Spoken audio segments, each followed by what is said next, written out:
तो हमने last time जो है वो वर्चुअलाइजेशन डिस्कस करी थी। हमने हाइपरवाइज़र डिस्कस कर लिए थे, टाइप्स ऑफ हाइपरवाइज़र्स, और कैसे क्लाउड के ऊपर वर्चुअलाइजेशन हो रही होती है, कैसे हम लोग स्नैपशॉट बनाते हैं, इमेजेस बनती हैं। तो ये चीज़ें हम लोगों ने डिस्कस कर ली थी कि वर्चुअल मशीन्स की टाइप्स कितनी होती हैं, प्रोसेस, वर्चुअल मशीन सिस्टम। और फिर हम लोगों ने इमेजेस के ऊपर बात करी थी कि इमेजेस और स्नैपशॉट्स कैसे लेते हैं हम लोग। कि आपको अगर किसी चीज़ की, किसी मशीन की स्टेट को मेंटेन करना हो, तो हम लोग अगेन क्या कर देते हैं, स्नैपशॉट्स ले लेते हैं और आगे अपनी टेस्टिंग वगैरह या कुछ भी हम काम कर सकते हैं। और अगर कोई फेलियर आ जाता है तो हम अगेन रोल बैक कर जाते हैं अपनी पुरानी स्टेट्स के ऊपर। तो ये हम लोगों ने क्या करा था कि हम लोग इमेजेस हाइपरवाइज़र को फीड करते थे, और हाइपरवाइज़र अगेन हमें वही पुरानी स्टेट को ला कर दे देता था। अब आज हम लोगों ने क्या अच्छा, हम लोगों ने और चीज़ें भी डिस्कस करी थी कि कंटेनर्स क्यों हम बनाते हैं, क्यों यूज़ मतलब कंटेनर्स करते हैं, कब हमें वर्चुअल मशीन्स यूज़ करनी चाहिए, कब कंटेनर्स, और कब सर्वरलेस। तो ये हमने हर चीज़ें लास्ट सेशन में डिस्कस कर ली थी। फिर एलेक्सी और डॉकर, इन दोनों के दरमियान कंपैरिजन, फिर वर्चुअल मशीन और कंटेनर्स के अंदर क्या क्या डिफरेंसेस होते हैं। कंटेनर्स में अपना कर्नल नहीं होता, वीएम में अपना कर्नल भी होता है, और वर्चुअल मशीन्स हैवी वेट होती हैं। तो ये सब चीज़ें हम लोगों ने लास्ट टाइम डिस्कस कर ली थी। बाकी ये बेनिफिट्स, कंपैरिजन वगैरह। फिर हम लोगों ने डॉकर पर आकर हमने नेम स्पेसेस तक डिस्कस कर लिया था, और ये जो फ्लो होता है कमांड्स का, एग्जीक्यूशन का, ये हम लोगों ने डिस्कस कर लिया था लास्ट टाइम। अच्छा, तो ये लास्ट सेशन जो था, ये इस तरीके से ही समराइज़ कर सकते हो आप कि अगर आपकी मशीन के ऊपर कोई चीज़ नहीं चल रही होती तो आप लोगों को शिप करवा देते हो डॉकर के थ्रू। तो ये हमारा लास्ट सेशन था, ठीक है। तो आज हम लोगों ने क्या करना है, स्टार्ट करना है हमें डायरेक्ट इम्प्लीमेंटेशन से, ठीक है।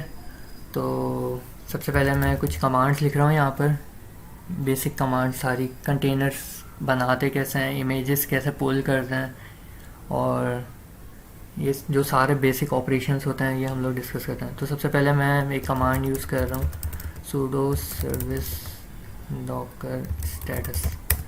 तो ये मुझे बता देगी कि मेरा डॉकर इंजन अभी किस स्टेट के अंदर है। तो इसने मुझे बता दिया कि मैं भी, मेरा डॉकर इंजन जो है वो रनिंग स्टेट के अंदर है। अच्छा, अब मैं अगर इसको स्टॉप करना चाहता हूँ डॉकर इंजन को, तो मैं स्टॉप कर सकता हूँ। स्टॉप के बाद अगर मैं स्टार्ट करना चाहता हूँ, मैं ये सब काम कर सकता हूँ, ठीक है। और अब हम लोग चेक करते हैं कि मेरे पास अभी लोकली कितनी इमेजेस हैं। तो ये इमेजेस की एक कमांड होती है जिसके थ्रू हम लोग चेक कर सकते हैं कि हमारे पास कितनी लोकली अभी इमेजेस हैं मौजूद। अच्छा, तो इमेजेस लिस्ट करने के लिए हमारे पास बहुत सारी कमांड्स हैं। आप ऐसे भी कर सकते हो अगर आपको और दूसरे तरीक़ों से इमेजेस को लिस्ट करना है, जैसे इमेज एलएस। तो एक कमांड ये भी है, इससे भी आप इमेजेस को लिस्ट कर सकते हो। अच्छा, अब ये इमेजेस आई कहाँ से हैं मेरे पास। तो ये इमेजेस मैंने पुल करी हैं डॉकर हब से। डॉकर हब हमारे पास, आप कह लो कि एक गिटहब जैसा एक प्लेटफॉर्म है जहाँ पे जैसे लोग कोड कर रहे होते हैं, डॉकर हब पे हम लोग क्या कर रहे होते हैं कि पूरी दुनिया अपनी इमेजेस बना बना कर अपलोड कर रही होती है। तो लेट से अगर मुझे नोड जेएस की इमेज चाहिए थी तो मैंने नोड जेएस की इमेज को पुल कर लिया। मुझे अगर उबंटू चाहिए थी तो मैंने उबंटू को पुल कर लिया। इंजन चाहिए था या कुछ भी, कोई सी भी इमेज अगर मुझे चाहिए थी तो मैंने उनको ईज़िली पुल कर लिया अपनी लोकल मशीन के ऊपर। अब ये पुल कैसे करते हैं हम लोग, तो पुल की कमांड होती है sudo docker pull, और यहाँ पर हम लिखते हैं इमेज नेम, ठीक है। तो अभी फ़िलहाल मैं कोई इमेज पुल नहीं कर रहा, मेरे पास जो मेरी मतलब जो मुझे चाहिए होती हैं वो ऑलरेडी मेरे पास हैं, तो मैं पुल नहीं कर रहा, ठीक है। तो ये इमेजेस को कैसे लिस्ट करते हैं, इमेजेस को कैसे पुल करते हैं। अच्छा, इमेजेस को अगर आपको डिलीट करना हो, जैसे अगर मेरे पास अभी इमेजेस हैं, ये सारी इमेजेस हैं, मैं चाह रहा हूँ कि मैं CentOS की इमेज को डिलीट कर दूँ, तो आप सिंपल ये कर सकते हो कि sudo docker image rm, और उस इमेज का नाम या फिर आप उस इमेज की आईडी लिख सकते हैं। जैसे मैंने लिख दिया CentOS, तो ये CentOS को डिलीट कर देगा। अच्छा, अगर मैं इमेज आईडी से करना चाह रहा हूँ तो इमेज आईडी के आप कोई से भी मतलब स्टार्टिंग का जो लॉन्गेस्ट प्रीफिक्स है ना, जो बाकी इमेजेस के साथ मैच ना करे, तो आप वो प्रोवाइड कर दें। जैसे अगर यहाँ पर मैं 3 भी दे दूँ ना, तो 3 किसी भी इमेज के अंदर स्टार्ट में नहीं आता, तो मैं अगर 3 दूंगा तो ये मुझे डिलीट करके दे देगा इमेज को। तो इसने देखें डिलीट कर दी। अब अगर मैं लिस्ट करता हूँ तो ये मुझे बता देगा कि CentOS डिलीटेड है। तो इमेज को ऐसे डिलीट करते हैं और इमेज को ऐसे पुल करते हैं, इमेज को किस तरीके से लिस्ट करते हैं, ये सारे इमेज के ऑपरेशंस हैं, ठीक है। अब हम एक काम ये करते हैं कि हम कंटेनर्स बनाते हैं, ठीक है। हम पहला कंटेनर बनाते हैं। तो मेरे पास अभी इमेजेस कौन कौन सी पड़ी हुई हैं? मेरे पास पड़ी हुई है उबंटू की image, Ubuntu, node, Nginx, MySQL। तो मैं चाह रहा हूँ कि मैं अभी एक Nginx का कंटेनर बनाऊँ, ठीक है। तो sudo docker रन की कमांड से, अच्छा कंटेनर जो है वो आप 2 तरीके से बना सकते हैं, एक क्रिएट की कमांड से और रन की कमांड से। दोनों में डिफरेंस ये होता है कि अगर आप क्रिएट की कमांड से बनाएंगे तो वो सिर्फ क्रिएट करके रख देगा आपके पास कंटेनर, और आपको उसको मैनुअली स्टार्ट करना पड़ेगा। रन की कमांड से ये होता है कि आप एक बार क्रिएट हो भी जाएगा और उसके बाद रन भी हो जाएगा खुद ब खुद। अब रन जो होता है वो कुछ ऑप्शंस लेता है हमसे। एक ऑप्शन होता है -d -t भी होता है एक। तो इनके मतलब क्या होता है ये मैं आपको बताता हूँ अभी। लेकिन अगर लेट्स से अगर मैं इसको कोई ऑप्शन प्रोवाइड नहीं करता तो मसला क्या होगा वो मैं अभी बताता हूँ। तो मैंने sudo docker run लिखा और मैं इस अपने कंटेनर को नाम दे रहा हूँ। ये ऑप्शनल चीज़ है नाम देना, अगर आपको नाम नहीं देना तो मत दें, तो वो रैंडमली खुद से कोई नाम दे देगा कंटेनर को। तो मैंने भी नाम दे दिया Nginx कंटेनर, ठीक है। और उस कंटेनर का नाम देने के बाद उसकी इमेज बताएं, सिंपल। तो Nginx का मैं कंटेनर बना रहा हूँ, तो मैंने अब इसको एंटर करूँगा। अब यहाँ पर ये आई थिंक इसने, अच्छा ये मुझे बोल रहा है कि क्या, एक सेकेंड, sudo docker ps -, अच्छा sudo ps docker ps की जो कमांड होती है वो आपको ये बताती है कि अभी करंट रनिंग कंटेनर्स कितना है, ठीक है। और अगर मैं psa कर दूं तो ये मुझे बताएगा कि स्टॉप हुए हुए कितने हैं और रनिंग कितना है, तो ये सारे बता देता है। और ps जो होता है वो सिर्फ रनिंग बताता है। तो अभी मैंने सारे कंटेनर्स को चेक करना है। तो इसने आप देखें कि एक अभी कंटेनर बनाया, हालांकि इसने कुछ मुझे वार्निंग्स भी दी, लेकिन इसने बना लिया कंटेनर। अच्छा, ये वार्निंग्स वगैरह इसने दी क्यों है ये मैं आपको बताता हूँ अभी। तो इसने एक कंटेनर बनाया, लेकिन कंटेनर बनाते ही उसने एग्ज़िट कर दिया कंटेनर को। अभी एग्ज़िट इसने क्यों करा? क्योंकि मैंने इसको कोई ऑप्शन नहीं दिया था। ऑप्शन का मतलब कि मैंने इसको ये नहीं बताया कि इसके अंदर इसको बैकग्राउंड में रन करना है या नहीं करना। तो उसने क्या करा कि सिंपल इस कंटेनर को बनाया और उसके अंदर जो मेन प्रोसेस था उसको फ़ौरन से किल कर दिया। तो जिसकी वजह से मेरा कंटेनर जो है वो एग्ज़िट हो चुका है बनते के साथ ही। तो अब अगर मैं चाह रहा हूँ कि मैं इसको, मतलब मैं ये नहीं चाह रहा कि बनते के साथ ही एग्ज़िट हो जाए मेरा कंटेनर, क्योंकि मेरी इसमें तो एप्लीकेशन रन होगी। मैं नहीं चाहता कि मैं अपने कंटेनर को जैसे ही रन करूँ और वो एग्ज़िट हो जाए। तो हम एक काम ये करते हैं कि हम रन के साथ ना कुछ ऑप्शंस देते हैं। अगर मैं यहाँ पर रन के साथ -d लिख दूँ, जिसका मतलब होता है डिटैच मोड। डिटैच मोड का मतलब ये होता है कि आपका कंटेनर जो होगा वो बैकग्राउंड में रन भी होगा, फ़ौरन एग्ज़िट नहीं करेगा वो, ठीक है। तो अब अगर मैं इसको एग्जीक्यूट करूँगा ना, अब जैसे अगर मेरे पास, अच्छा पिछला जो कंटेनर था मैं चाह रहा हूँ कि मैं उसको डिलीट कर दूँ पहले, ताकि मैं सेम नेम का कंटेनर बना लूँ, ताकि डिलीशन भी आपको समझ आ जाएगी कि कंटेनर्स को डिलीट कैसे करते हैं। तो अभी ये मेरे पास एक कंटेनर है, अब मैं चाह रहा हूँ इसको मैं डिलीट कर दूँ। तो sudo docker rm, या आप ये भी लिख सकते हैं कंटेनर rm। तो आप पेरेंट कमांड लिखें ना लिखें तो समटाइम्स ये मैटर करती है, समटाइम्स वो कर लेता है डिलीट। तो rm लिखने के बाद आप कंटेनर की id, अब id का वही इमेज की तरीके से आप जो लॉन्गेस्ट प्रीफिक्स होगा ना, जितने भी कंटेनर्स होंगे उनका लॉन्गेस्ट प्रीफिक्स जो कॉमन हो उसको मतलब आपको हटाकर, मतलब अगर बिल्कुल यूनिक अगर लॉन्गेस्ट प्रीफिक्स हो तो आपको लेना है। तो यहाँ पर क्योंकि एक ही कंटेनर था तो मैं डायरेक्ट अगर मैं 2 भी लिख दूंगा ना तो ये डिलीट कर देगा कंटेनर को। तो इसमें आप देखें कि अगर मैं PS ऑल करता हूँ तो इसने डिलीट कर दिया इस कंटेनर को। लेकिन अगर यहाँ पर एक और कंटेनर होता जिसकी आईडी होती 210 लेट सपोज, तो मैं इस वाले कंटेनर को डिलीट करने के लिए 212 लिखता, क्योंकि 210 तक मतलब 2 और 1 तक एक कंटेनर ऑलरेडी सेम आईडी का एग्जिस्ट करता है मेरे पास। तो अब मैं क्या करता हूँ, क्योंकि मैंने एक कंटेनर डिलीट कर दिया, अब मुझे ये काम करना है कि ये जो मेरा एग्ज़िट हुआ था कंटेनर, मैं ये नहीं चाह रहा कि मेरा बनते के साथ ही कंटेनर एग्ज़िट हो जाए। अब मैंने क्या करा कि मैंने इसको डिटैच मोड के अंदर रन करना है। तो अब मैं इसको डिटैच मोड में रन करूँगा तो ये देखें आप, ये इस बार एग्ज़िट नहीं होगा। वो क्यों एग्ज़िट नहीं होगा वो मैं बताता हूँ। तो आप देखें कि ये इस बार एग्ज़िट नहीं हुआ और 5 सेकंड से ये रन हो रहा है कंटेनर। तो इसने मुझे स्टेटस बता दिया अभी। अच्छा, इस बार ये एग्ज़िट इसलिए नहीं हुआ क्योंकि मैंने इसको डिटैच मोड के अंदर रन करा है। अगर मैं -d नहीं लिखता यहाँ पर तो ये एग्ज़िट हो जाता फ़ौरन। तो बेसिकली होता ये है कि अगर आप, अच्छा, कंटेनर का लाइफ साइकिल ये होता है कि उसके अंदर एक मेन प्रोसेस हम रन करते हैं। मतलब आप मेन प्रोसेस को ऐसे समझ लें कि आपकी एप्लीकेशन रन हो रही है उसमें। अब अगर आपकी एप्लीकेशन किल हो जाती है या आपकी एप्लीकेशन किसी वजह से बंद हो जाती है, तो क्या उस कंटेनर का रन होने का कोई मकसद बचा है? नहीं बचा। क्यों? क्योंकि आपकी एप्लीकेशन के अंदर कोई एरर्स होंगे या कोई मसला आ गया जिसकी वजह से वो चल नहीं पा रही। तो कंटेनर को भी स्टॉप हो जाना चाहिए, क्योंकि हमारा मेन पर्पस ही यही है कि हम एप्लीकेशंस को रन करें अपने कंटेनर के अंदर। तो अगर आपकी जो, अब लेट सपोज अगर मेरे पास MySQL का कंटेनर है और अगर मेरा MySQL का प्रोसेस किल हो जाता है किसी वजह से, तो क्या उस कंटेनर का कोई पर्पस बचा है? भी नहीं बचा, क्योंकि वो अब मुझे सर्विस ही नहीं दे रहा MySQL की, क्योंकि उसका प्रोसेस डाउन हुआ हुआ है, अभी किल हुआ हुआ है।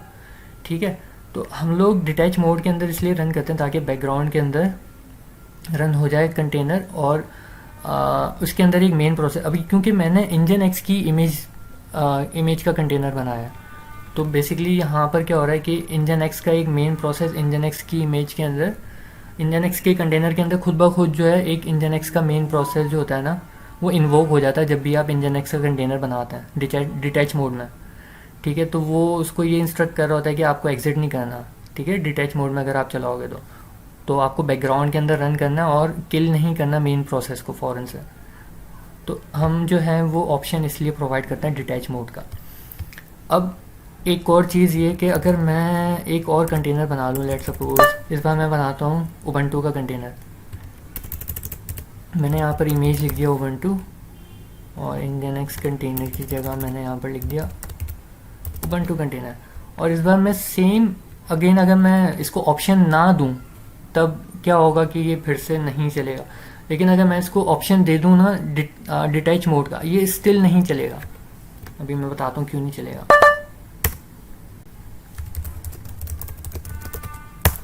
तो आप देखो कि इसने डिटैच मोड के अंदर भी उबंटू के कंटेनर को रन नहीं कर। मैंने उबंटू का कंटेनर बनाया अभी एक, सही है। तो उबंटू के कंटेनर को इसने फ़ौरन से एग्जिट कर दिया, हालांकि मैंने इसको डिटैच मोड के अंदर रन करा था। तो आप एक चीज़ नोट करो कि अगर मैंने, अब उबंटू का जो कंटेनर है ना, ये कोई एप्लीकेशन कंटेनर नहीं है। ठीक है, ये है एक पूरा ऑपरेटिंग सिस्टम। जैसे उबंटू एक ऑपरेटिंग सिस्टम है, डेबियन एक पूरा ऑपरेटिंग सिस्टम है। अब अगर आपको मैं कहूँ कि इनकी इमेजेस के अंदर ऐसा कौन सा एप्लीकेशन प्रोसेस चलना चाहिए, तो आप कह दोगे कि कोई सा भी मैं एप्लीकेशन का प्रोसेस इसके अंदर as a main process run कर सकता हूँ। ठीक है, मैंने क्या कहा कि अगर उबंटू, डेबियन या इस तरह की कोई भी ऑपरेटिंग सिस्टम की जितनी भी इमेजेस होती हैं, जैसे अल्पाइन, सेंटोस, तो अगर आप इनके कंटेनर्स को रन करो ना डिटैच मोड में, तो ये हमेशा एग्जिट कर जाएंगे। क्यों? क्योंकि इनके अंदर ना बाय डिफ़ॉल्ट कोई मेन प्रोसेस नहीं होता। जब कोई मेन प्रोसेस ही नहीं होता तो वो डिटैच मोड में मेन प्रोसेस को इन्वोक नहीं कर पा रहा होता और वो एग्जिट कर देता है। अब मसला ये है कि मैं उबंटू के कंटेनर के अंदर कोई सी भी एप्लीकेशन चला सकता हूँ, लेकिन Nginx का जो कंटेनर था वो पर्पस ही उस कंटेनर का ये था कि वो Nginx की एप्लीकेशन चलाएगा। और Nginx की इमेज बाय डिफ़ॉल्ट ये काम कर लेती है कि आप अगर उसको डिटैच मोड में बैकग्राउंड पे चलाओगे तो वो खुद से Nginx का प्रोसेस इनिशिएट कर देती है। Nginx सर्वर, वेब सर्वर को आप कह लो कि इनिशियलाइज़ कर देती है और वो रनिंग स्टेट में आ जाता है। ठीक है। तो इस वजह से इंजन एक्स का कंटेनर डिटैच मोड में बैकग्राउंड में चल जाता है। लेकिन अगर आप उबंटू को चलाओगे तो उबंटू नहीं चलेगा, या डेबियन को चलाओगे डेबियन भी नहीं चलेगा, एल्पाइन चलाओगे तब भी नहीं चलेगा, एल्पाइन भी नहीं चलेगा। ठीक है। तो ये ऑपरेटिंग सिस्टम की जितनी भी इमेजेस होती है ना, तो आप उनके अंदर जाकर खुद से जो है ना इनकी डॉकर फाइल्स लिखते हैं और उनके अंदर खुद आप बता रहे होते हैं कि मेरा मेन प्रोसेस ये है। जैसे इंजन एक्स की इमेज के अंदर हमें पता है कि इंजन एक्स खुद मेन प्रोसेस होगा और वो खुद से चल जाता है बाय डिफ़ॉल्ट। लेकिन उबंटू की इमेज में हमें नहीं पता कि हम इसके अंदर कौन सी एप्लीकेशन को एज अ मेन प्रोसेस चलाएंगे। तो वो खुद से हमें डॉकर फाइल्स के अंदर हम इन ओएस की इमेजेस को as a base image use कर रहे होते हैं। तो वहाँ पर हम CMD की इंस्ट्रक्शन से हम बता रहे होते हैं कि मेरा मेन प्रोसेस ये है। ठीक है।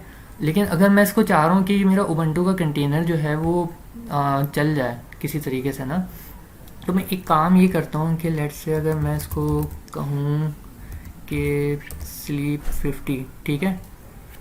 ठीक है।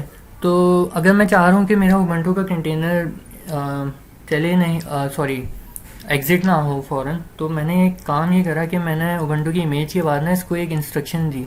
मैंने इसको बोला कि स्लीप 50, ठीक है, कि 50 सेकंड तक जो है वो आप थोड़ी सी देर सो जाओ। तो अब अगर मैं इसको रन करूँ ना, अच्छा मैं इस कंटेनर का नाम चेंज कर देता हूँ, अंडरस्कोर लगा देता हूँ एंड में, ताकि वो नेम कॉन्फ्लिक्ट ना आए। अब अगर मैं इसको रन करता हूँ sudo docker ps-a, तो अब आप देखो कि इसने इस कंटेनर को रन करा। क्यों करा? क्योंकि मैंने इसको एक अलग से एक इंस्ट्रक्शन दी कि आप इसको 50 सेकंड तक सुला दो। तो अब ये जो स्लीप 50 की जो कमांड है ना, ये as a main process run हो रही है इस कंटेनर के अंदर उबंटू के। तो 50 सेकंड तक जो है जब तक ये स्लीप रहेगा, तो जैसी स्लीप की कमांड अपना काम ख़त्म कर लेगी, ये कंटेनर जो है ना वो फिर से एग्ज़िट कर जाएगा। तो आप अगर देखो, मैं अगेन PSA करता हूँ, तो यहाँ पर आप देखो कि 32 सेकंड्स हो गए अभी। अब अगर मैं अगेन एक और बार PS करूँ, 40 सेकंड्स हो गए। या मैं इसको अगर वॉच की कमांड से वॉच कर लूँ ना, तो ज़्यादा बेहतर होता। खैर अब देखो आपके अब 50 सेकंड हो जाएंगे। अब मेरी जो नेक्स्ट कमांड होगी, तो 50 सेकंड जैसी हुए इसने इस कंटेनर को किल कर दिया और एग्ज़िट कर दिया। ठीक है। अब लेकिन मैं चाह रहा हूँ कि मैं स्लीप 50 की कमांड क्यों दूंगा? मैं क्या स्लीप 1000 या स्लीप n या कोई भी नंबर मैं क्यों दूँ? ठीक है। तो आप इस तरीके से नंबर दे के स्लीप 50 को एज अ मेन प्रोसेस नहीं बनाते अपने कंटेनर्स में। हम ये काम करते हैं कि हम एक सूडो TTY एक सेशन होता है, हम उसको इनिशिएट करवा देते हैं। उससे क्या होता है कि आपका जो कह लो कि आपका जो टर्मिनल है ना, वो समझ लो कि एज अ मेन प्रोसेस उसके अंदर रन करने लग जाता है। तो अगर मैं यहाँ पर -D के साथ साथ, मतलब मुझे बैकग्राउंड में तो चलाना ही चलाना है, और अगर मैं यहाँ पर -T का एक ऑप्शन दे दूँ ना, तो वो क्या करेगा कि मेरे इस कंटेनर के अंदर एक सूडो TTY का सेशन इनिशिएट करवा देगा, जिसकी वजह से मेरा कंटेनर ज़्यादा देर तक, और जब तक ये प्रोसेस उसमें चलता रहेगा तब तक ये चलता रहेगा, ये मेरा कंटेनर जो मैं बनाने वाला हूँ।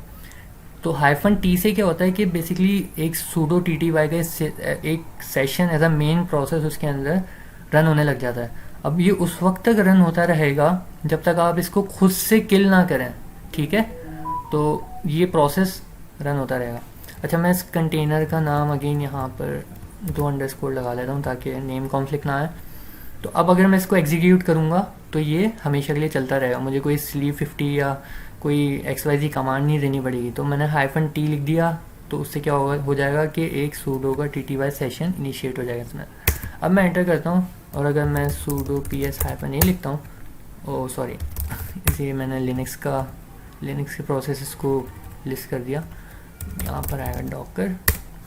तो अब आप देखो कि जो मैंने डबल अंडरस्कोर लगाए थे बीच में, ये जो मेरा फाइनल जो मैंने अभी कमांड रन करी है, वो रन हो रहा है, और उसके अंदर bash as a main process treat हो रहा है। ठीक है। लास्ट टाइम क्या हो रहा था कि स्लीप 50 रन हो रहा था, तो 50 सेकंड के बाद वो एग्जिट कर गया था। लेकिन अब मेरा बैश जो है वो एज अ मेन प्रोसेस चल रहा है, और मैं जब चाहूँ इस कंटेनर को मतलब जब तक मैं खुद ना चाहूँ ना इसको रोकना, तब तक ये चलता रहेगा। तो मुझे कोई अजीब व गरीब स्लीप 50 या इस तरह की कोई अलग से कमांड देने की ज़रूरत नहीं है। ठीक है, यहाँ तक किसी को कोई प्रॉब्लम? तो ये इमेजेस से कैसे कंटेनर को बनाते हैं और कंटेनर्स को कैसे रन करते हैं डिफरेंट ऑप्शंस के साथ, तो ये थोड़ी सी बेसिक्स थी। अच्छा, अब हम एक काम ये करते हैं कि चले, मैंने कंटेनर बना तो लिया, मैंने इमेजेस भी आपको बता दी कि इमेजेस को पुल कैसे करना है, इमेजेस को अपनी लोकल मशीन के ऊपर कैसे लेकर आना है। ठीक है, लेकिन अब हम इन कंटेनर्स को यूज़ कैसे करें? अच्छा, मैं ये जो फजूल मैंने कंटेनर्स बनाया ना, मैं इनको पहले ज़रा रिमूव कर लूँ। मैं इनकी आईडीज़ जो है ना वो लिख देता हूँ, तो डायरेक्ट रिमूव कर देगा। अच्छा, रिमूव करते वक्त आप ये ध्यान रखना कि कंटेनर हमेशा एग्ज़िट स्टेट में होना चाहिए। अगर वो एग्ज़िट स्टेट में नहीं है, या आप कह लो वो क्रिएटेड स्टेट में नहीं है, तो आप उसको रिमूव नहीं कर सकते। अगर वो रनिंग स्टेट में है ना, तो वो कभी भी रिमूव नहीं होगा। आपको पहले उसको स्टॉप करना पड़ेगा और फिर जाकर आप जो है किसी कंटेनर को रिमूव कर पाओगे। तो अभी क्योंकि मैंने सिर्फ ये जो दो कंटेनर्स हैं ना, इनकी आप अगर स्टेटस देखो तो ये एग्ज़िट है। ठीक है, तो मैं इनको रिमूव कर सकता हूँ। लेकिन अगर मुझे इस वाले कंटेनर को रिमूव करना होगा ना, तो आप अगर इसकी स्टेटस देखो तो वो रनिंग स्टेट में अब 11 सेकेंड्स अगो। ठीक है, या अगर मैं इस वाले कंटेनर को भी रिमूव करना चाह रहा हूँ तो वो कंटेनर रिमूव नहीं होगा क्योंकि ये रनिंग स्टेट में। तो मैं क्या करूँगा कि मैं पहले इनको स्टॉप करूँगा। कैसे स्टॉप करूँगा? सूडो डॉकर स्टॉप, या तो कंटेनर का मैं नेम प्रोवाइड कर दूँ या उनकी कंटेनर आईडीज़ प्रोवाइड कर दूँ। मैं कंटेनर आईडीज़ प्रोवाइड कर देता हूँ क्योंकि नाम लिखने में बहुत बड़ा हो जाता है, तो मैंने दोनों की आईडीज़ को प्रोवाइड कर दिया। अब अगर सूडो डॉकर PS-A करूँ तो आप देखो कि इसने दोनों को एग्ज़िट कर दिया। अच्छा, मैंने स्टॉप कर दिया। जो रनिंग कंटेनर्स थे मेरे पास उनको मैंने स्टॉप कर दिया। अब मैं इनको रिमूव कर सकता हूँ। तो मैं क्या करूँगा, कमांड एग्जीक्यूट करूँगा सूडो डॉकर RM, और RM के बाद इनकी आईडीज़ लिखूँगा। तो ये क्या करेगा कि इन दोनों को रिमूव कर देगा। ठीक है।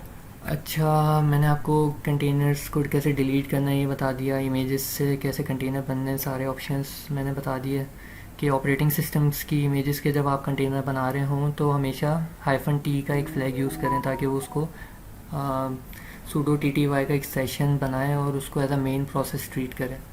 ठीक है, और -D आप अलोन उस वक्त यूज़ कर सकते हैं जब आप कोई एप्लीकेशन कंटेनर की इमेजेस को यूज़ कर रहे हों, जैसे Nginx या MySQL। ये सारे एप्लीकेशन कंटेनर्स की इमेजेस हैं, ऑपरेटिंग सिस्टम की इमेजेस के कंटेनर नहीं। तो इनमें क्या होता है कि डायरेक्ट बाय डिफ़ॉल्ट जो होता है ना, मेन प्रोसेस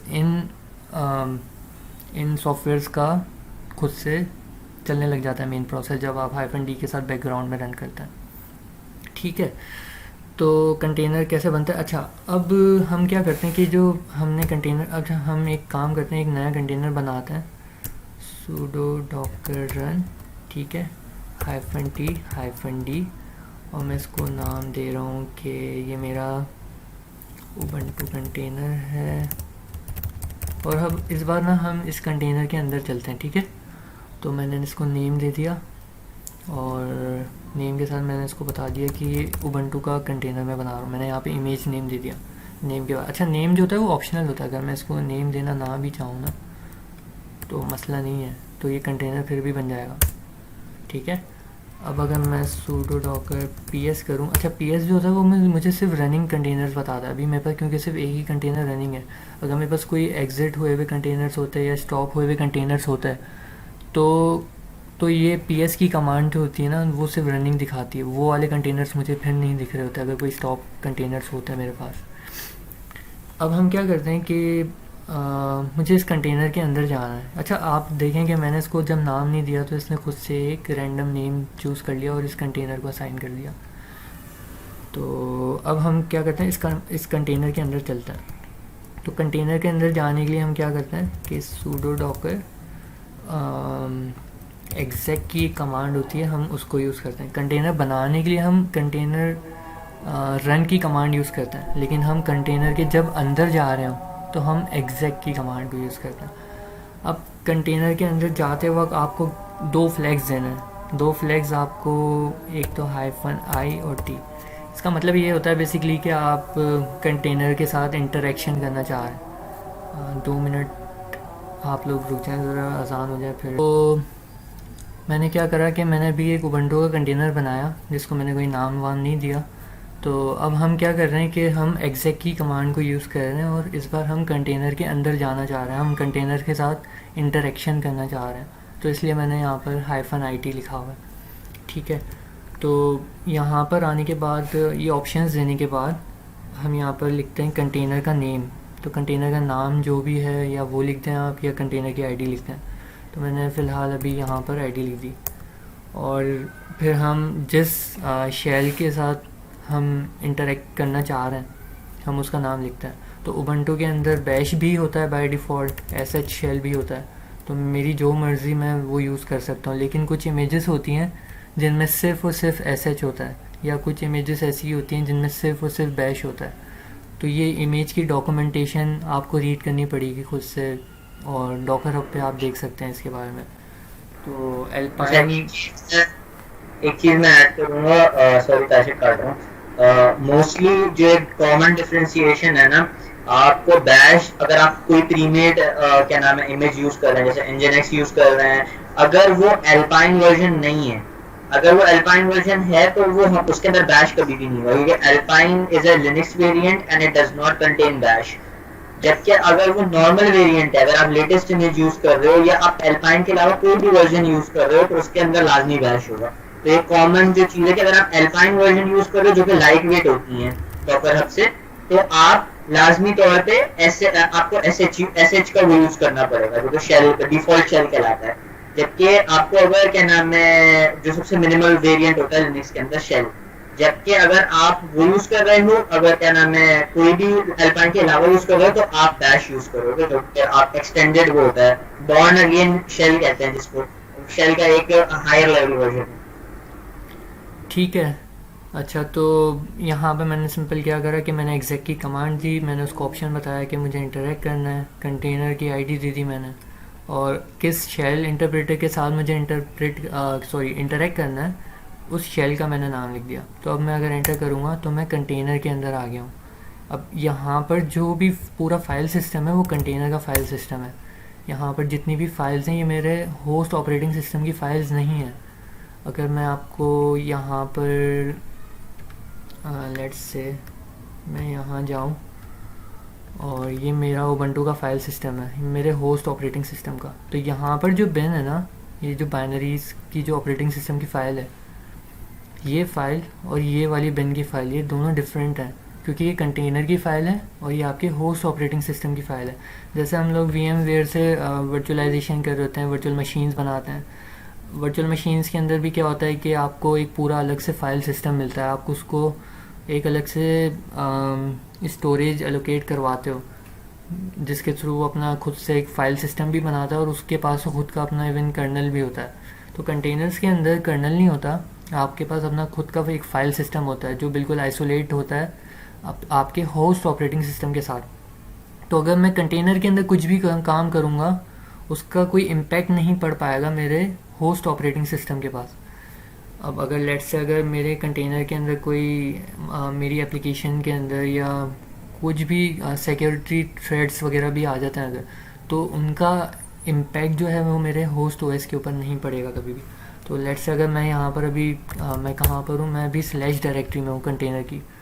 तो अगर मैं लेट्स से मैं यहाँ पर करता हूँ टच ABC, कर लो, क्या सबसे खतरनाक कमांड रन कर लो, rm-rf/। अच्छा, तो हम एक काम ये करते हैं, अच्छा इसमें तो सूडो भी नहीं होता ना आसान, तो मैं एक काम ही करता हूँ कि मैं ना इसके कंटेनर के अंदर जाकर मैं इसकी पूरी स्लैश डायरेक्टरी को डिलीट करना चाह रहा हूँ।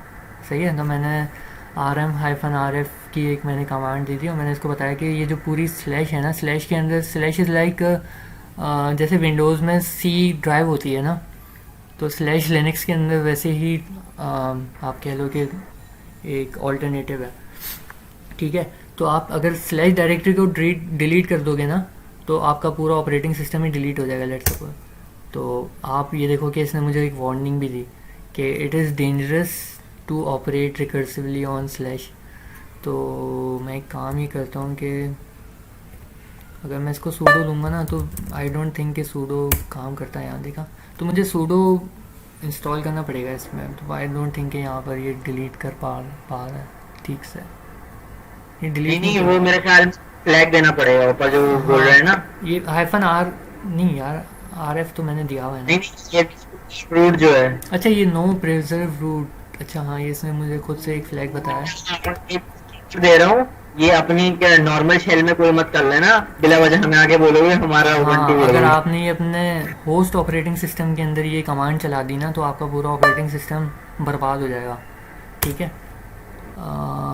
ये अच्छा सॉरी, मैंने सूडो लगा दिया, तो सूडो इसमें नहीं काम करता कंटेनर्स में। अच्छा, तो आप देखोगे इसने पूरा का पूरा मेरा जो कंटेनर का फाइल सिस्टम था ना वो इसने करप्ट कर दिया बेसिकली। तो अब अगर मैं यहाँ पर ls-a करूँ तो वो मुझे बोल रहा है कि आपके कंटेनर में कोई डायरेक्टरी ही एग्जिस्ट नहीं करती, नो सच फाइल डायरेक्टरी, हालांकि मैंने ls ऑल करा है। तो आप समझ लो कि ये बिल्कुल किया इसको पता ही नहीं एलएस क्या है। क्या, हाँ एनजीज बेसिकली बेसिकली, अंदर हमारी बाइनरी पड़ी होती है ना, तो एलएस इज बेसिकली बाइनरी। तो हाँ। वो एक कमांड, वो कमांड ही एग्जिस्ट नहीं करता क्योंकि बिन की पूरी डायरेक्टरी उड़ चुकी है।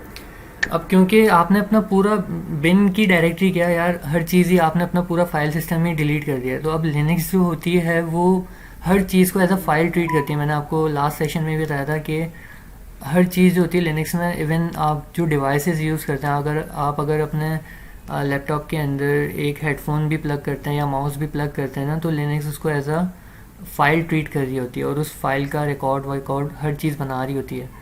तो एक इमेज फाइल के अंदर हर चीज़ की इंफॉर्मेशन होती है ऑपरेटिंग सिस्टम की, ठीक है, कि इस ऑपरेटिंग सिस्टम में ये चीज़ें, ये फाइल्स हैं, ये फोल्डर्स हैं, ये सॉफ्टवेयर्स हैं।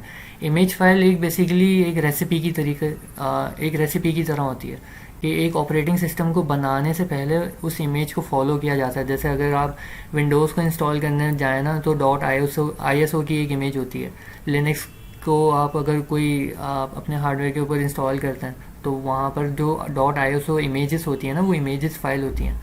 तो वो हमें एक उबंटू की इमेज रन करवा कर देती हैं, जो उनकी डिफ़ॉल्ट इमेज होती है बेसिकली, जो आप जब भी अपना एक ऑपरेटिंग सिस्टम इंस्टॉल करते हैं, ठीक है।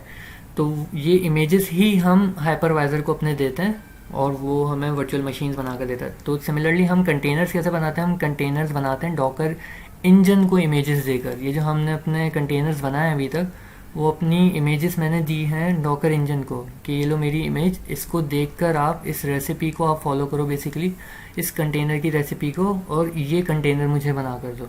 अब उस कंटेनर के अंदर हो सकता है कि कोई भी स्टेट ऑलरेडी एग्जिस्ट करती हो, जैसे हो सकता है कि उसमें पहले से MySQL इंस्टॉल्ड हो। तो अगर उसमें पहले से MySQL इंस्टॉल्ड होगा तो उसकी इमेज फाइल के अंदर MySQL की सारी इन्फॉर्मेशन होगी कि MySQL को कैसे इंस्टॉल करना है, क्या क्या चीज़ें रिक्वायर्ड हैं, उसके लिए क्या क्या डिपेंडेंसीज चाहिए मुझे, ठीक है। तो उसको फॉलो करते हुए अगर मैं MySQL की इमेज का कंटेनर बनाता हूँ तो वो मुझे वो स्टेट ला कर देगा उस ऑपरेटिंग सिस्टम की जिसके अंदर पहले से MySQL इंस्टॉल्ड होगा, उसकी बेस ऑपरेटिंग सिस्टम के साथ साथ, मतलब एक मुझे एक एडिशनल साथ में एक सॉफ्टवेयर भी मिल रहा होगा, ठीक है। तो अभी मैंने फ़िलहाल क्या करा कि मैंने एक स्लैश की जो मेन डायरेक्टरी होती है, रूट डायरेक्टरी होती है, उसको मैंने डिलीट कर दिया। अब क्योंकि इसके अंदर और कुछ बचा ही नहीं है, तो अब अगर मैं ls या कोई सी भी कमांड चलाऊँगा ना, तो सारी कमांड्स होती हैं उनकी एक फ़ाइल होती है, बिन की फ़ाइल में, बाइनरीज़ में, लाइब्रेरीज़ के जितने भी फ़ोल्डर्स होते हैं ना फाइल सिस्टम के लिनक्स के, तो ये सारी हर चीज़ डिलीट हो चुकी है। तो अब अगर मैं इसमें कुछ भी काम करूँगा वो मुझे इस तरह की ही एरर देगा कि बैश को नहीं पता कि क्या चीज़, ये जो ls है ये क्या चीज़ है, क्योंकि उसको आपने हर चीज़ ही डिलीट कर दी है ना अपने फाइल सिस्टम से। तो अब ये कंटेनर जो है ना, ये बिल्कुल आप समझ लो कि ये कह लो कि बिल्कुल यूज़लेस हो चुका है इस वक्त। तो अब मैंने इस कंटेनर से मैं एग्ज़िट कर गया और अपने होस्ट ओएस के ऊपर आ गया। अब अगर आप सोचो कि अगर मैं यही कमांड्स अपने होस्ट ओएस के ऊपर चलाऊँगा ना, तो ये जो मेरा ऑपरेटिंग सिस्टम आपको प्यारा सा ऑपरेटिंग सिस्टम दिख रहा है ना मेरा, ये 2 मिनट के अंदर अंदर बर्बाद हो जाएगा, ठीक है। तो ये एक तरीका होता है कि आप कंटेनर के अंदर कैसे जा सकते हैं और कंटेनर से कैसे बाहर निकल सकते हैं एग्ज़िट की कमांड से, ठीक है। अच्छा, एक चीज मैं इसमें एक और चीज मैं बोलूंगा कि इसीलिए कहा जाता है कि हमारे पास बेसिक जब भी हम कंटेनर्स बना रहे होते हैं ना, तो अभी हम आगे आप लोगों को कस्टम इमेजेस भी बनाना सिखाएंगे, उसमें ये चीज होती है कि आप जब भी कंटेनर्स बना रहे होते हो ना, तो दो चीजें होती हैं, एक होता है स्टेटफुल कंटेनर और होता है stateless container. Docker by principle, यानी डॉकर जिस चीज को इन्फोर्स करता है या बोलता है कि ये काम बेस्ट प्रैक्टिस है, वो ये है कि आपके कंटेनर स्टेटलेस होने चाहिए।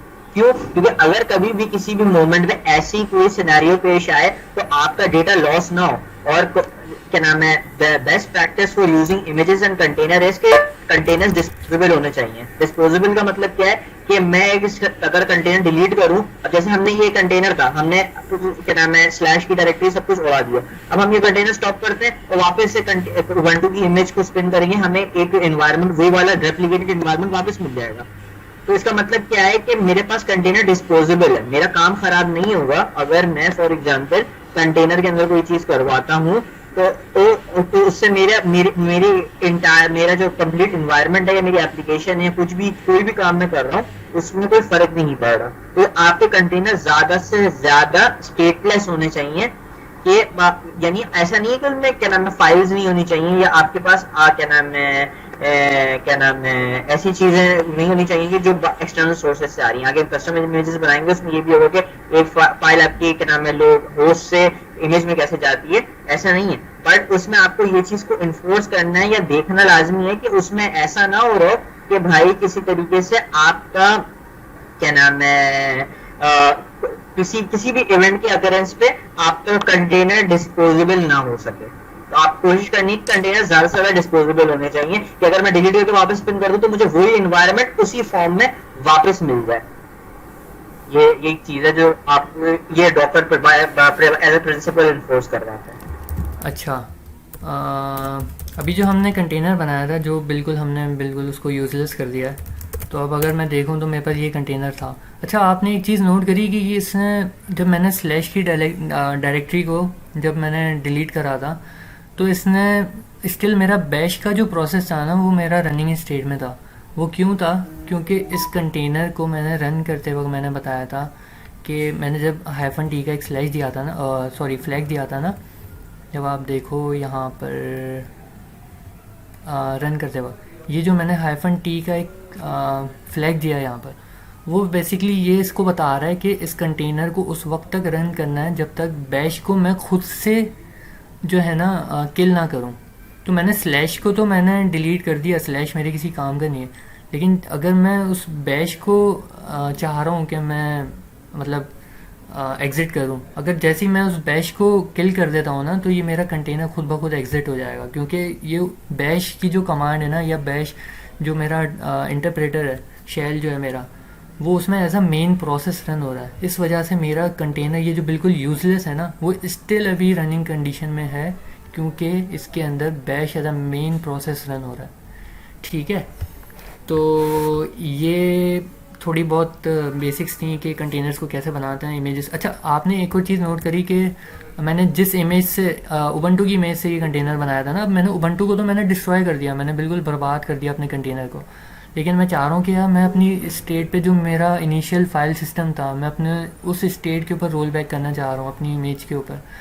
तो मैं क्या कर सकता हूँ कि अगेन एक कंटेनर बना लूँ उबंटू का, वो मुझे वही स्टेट ला कर दे देगा। तो ये तो अभी हम खुद की बनाई हुई इमेजेस को यूज़ नहीं कर रहे, अभी हम क्या कर रहे थे बेसिकली कि हम जो डिफ़ॉल्ट इमेजेस होती हैं हम उनको यूज़ कर रहे थे। तो बाद में हम क्या कर सकते हैं, हम कंटेनर के अंदर कुछ भी चेंजेस वगैरह अगर करते हैं तो हम खुद की इमेजेस बना के सेट कर सकते हैं। और उनके अगर फ़र्ज़ करें आप कि मैंने C++ का एक प्रोग्राम लिखा अपने कंटेनर में और मैंने उसकी एक इमेज बना ली। अब मैं क्या कर सकता हूँ कि उसके 10-50 जितने मर्ज़ी मैं चाहूँ उसके कंटेनर्स रन कर सकता हूँ। ठीक है, इमेज पहले मैं बना लूँगा अपने C++ का कंपाइलर इंस्टॉल करूँगा, उसके अंदर अपनी एप्लीकेशन को रन कर दूँगा और जो भी मुझे काम करना होगा मैं उसमें कर लूँगा। लेकिन अगर मैंने उसके अंदर अपना फ़ाइल सिस्टम वगैरह भी अपना डिलीट कर दिया और मैं चाह रहा हूँ कि यार अब तो मेरे किसी काम का ही नहीं रहा ये ऑपरेटिंग सिस्टम, तो मैं क्या कर सकता हूँ कि जिस टाइम मैंने स्नैपशॉट लिया था, स्नैपशॉट मतलब जिस टाइम मैंने अपनी इमेज बनाई थी C++ को इंस्टॉल करने के बाद, उसके कंपाइलर्स को इंस्टॉल करने के बाद, तो मैं वही इमेज अगेन अपने डॉकर हब को डॉकर हब बोल रहा हूँ, डॉकर इंजन को अपने फीड करूँगा, वो मुझे अगेन वही स्टेट ला कर दे देगा एज एक कंटेनर की फॉर्म में। मुझे अगेन एक कंटेनर मिल जाएगा, वही स्टेट रखेगा वो जहाँ पर मैंने छोड़ा था। तो आप रोल बैक्स कर सकते हो, आप जब मर्ज़ी इमेजेस बना लो, जब मर्ज़ी आप किसी भी इमेज के ऊपर किसी भी इमेज के किसी भी वर्जन के ऊपर जा सकते हो, किसी भी स्नैपशॉट पर। ठीक है, तो ये बहुत बड़ा एक बेनिफिट है। अच्छा, अब हमने क्या कर लिया कि हमने कंटेनर्स बना लिए, हमने इमेजेस के ऊपर बात कर ली सारी। अब हम क्या करते हैं कि हम खुद की इमेजेस बनाते हैं। अच्छा, तो पहले मैं एक बार ना थोड़ी बहुत देख लूँ कि मैंने कोई कमांड्स वमांड भूल ना रहा हूँ। तो ये मैंने स्टार्ट में बता दी थी कि आप कैसे। अच्छा, डॉकर इन्फो की एक कमांड है, ये थोड़ी बेसिक कमांड्स हैं लेकिन मैं बता देता हूँ, मैं डिस्कस कर लेता हूँ इनको भी। सो सूडो डॉकर इन्फो की जो कमांड है ना, ये आपको बता रही होगी कि आप कौन सा डॉकर इंजन का वर्जन यूज़ कर रहे हैं, क्या क्या चीज़ें इसके अंदर हैं, कितनी इमेजेस हैं। अभी मेरे पास 7 इमेजेस हैं, कितने कंटेनर्स अभी रन हो रहे हैं इसके अंदर। ठीक है, और ये कौन सा ड्राइवर यूज़ करता है, स्टोरेज ड्राइवर। स्टोरेज ड्राइवर का मतलब कि ये डॉकर इंजन जो है ना मेरा, वो अपना जो फाइल सिस्टम, हमारे पास 3-4 टाइप के फाइल सिस्टम्स होते थे जो डॉकर यूज़ करता था पहले। तो आजकल जो है ना, जितने भी लेटेस्ट वर्जन्स आ रहे हैं डॉकर के अंदर, वो ओवरले 2 फाइल सिस्टम को यूज़ करते हैं जो बहुत ज़्यादा एफिशिएंट है। तो ये आपका जो लेयर्स वगैरह बन रही होती है ना, इनको ऑप्टिमाइज़ कर रहा होता है और इनका साइज़ रिड्यूस कर रहा होता है जितना पॉसिबल हो सकता है। तो ओवरले 2 फाइल सिस्टम जो है ना, वो आजकल डॉकर यूज़ करता है। ठीक है, तो ये इसका फ़ाइल सिस्टम था, फ़ाइल सिस्टम की इन्फॉर्मेशन है। बाकी जितनी भी आपको डॉकर इंजन से रिलेटेड इन्फॉर्मेशन चाहिए या कुछ भी आप देखना चाह रहे हो डॉकर इंजन के बारे में, तो वो हर चीज़ जो है ना, वो यहाँ पर आपको डॉकर इन्फो की कमांड से ये जो सारी कमांड्स हैं ना, वो मैंने अपनी इस प्रेजेंटेशन में विद आउटपुट वगैरह जितना भी है ना, वो हर चीज़ मैंने स्नैपशॉट डाला हुआ है यहाँ पर, तो आप लोग यहाँ से देख सकते हो। अच्छा, ये एक कमांड है जिससे आप क्या कर सकते हो कि अगर आपको सारे जितने भी स्टॉप हुए हुए कंटेनर्स हैं उन सबको एक साथ रिमूव करना है, तो आप ये कर लो कि सूडो डॉकर rm। अच्छा, मैंने अपने माइक को अनम्यूट करा है। हाँ, ठीक है, ठीक है। तो ये कमांड है जिससे आप क्या कर सकते हो कि सारे जितने भी स्टॉप कंटेनर्स हैं ना, उनको आप रिमूव कर सकते हो। तो बेसिकली यहाँ पर हो रहा क्या है कि आपने क्या कर दिया कि एक कमांड के अंदर नेस्टिंग लेवल इंट्रोड्यूस कर दिया। तो डॉकर -a और -q का मतलब ये कि जितने भी क्विट हुए हुए कंटेनर्स हैं या जो बिल्कुल अभी चल रहे नहीं हैं, तो तो ये बेसिकली कंटेनर की जो जो स्टेट्स होती हैं, स्टार्ट, स्टॉप, किल, ये सारा एक फ्लो के अंदर लिखा हुआ है यहाँ पर, तो किसी को देखना हो तो देख लेना। बाकी ये वही अगेन और उनकी कमांड्स हैं ये जो हम देख चुके हैं ऑलरेडी। अच्छा, एक पॉज की कमांड है जो आपके कंटेनर को बेसिकली पॉज कर देती है, आप उसको उसी स्टेट के अंदर अगेन स्टार्ट कर सकते हो, तो ये एक पॉज की कमांड है। बाकी रीस्टार्ट की कमांड ये है कि अगर आपने किसी कंटेनर्स को स्टॉक करके रखा हुआ है और आप चाह रहे हो कि किसी कंटेनर को मैं रीस्टार्ट करना चाहूँ, तो आप रीस्टार्ट के बाद उसकी आईडी दे दो यहाँ पर। लेकिन मैंने उन सारे कंटेनर्स को जो ऑलरेडी स्टॉप हुए हैं उन सबको मैंने, क्योंकि मैंने रीस्टार्ट करवाना था, तो मैंने क्या कर दिया कि पहले उन सबको लिस्ट करवाया और पेरेंट कमांड से जो मेरी थी डॉकर रीस्टार्ट की, तो उससे मैं क्या कर सकता हूँ कि सारे जितने भी स्टॉप हुए हुए कंटेनर्स हैं ना, मैं उनको कह लो आपके मैं रीस्टार्ट कर सकता हूँ एक साथ। अच्छा, एक कमांड है इंस्पेक्ट की, ये इसके ऊपर मैं थोड़ा एक्सप्लेन करना चाहता हूँ। तो अभी तक हमने, मैं देखता हूँ मेरे पास कितने कंटेनर्स हैं। आई थिंक मैंने डिलीट,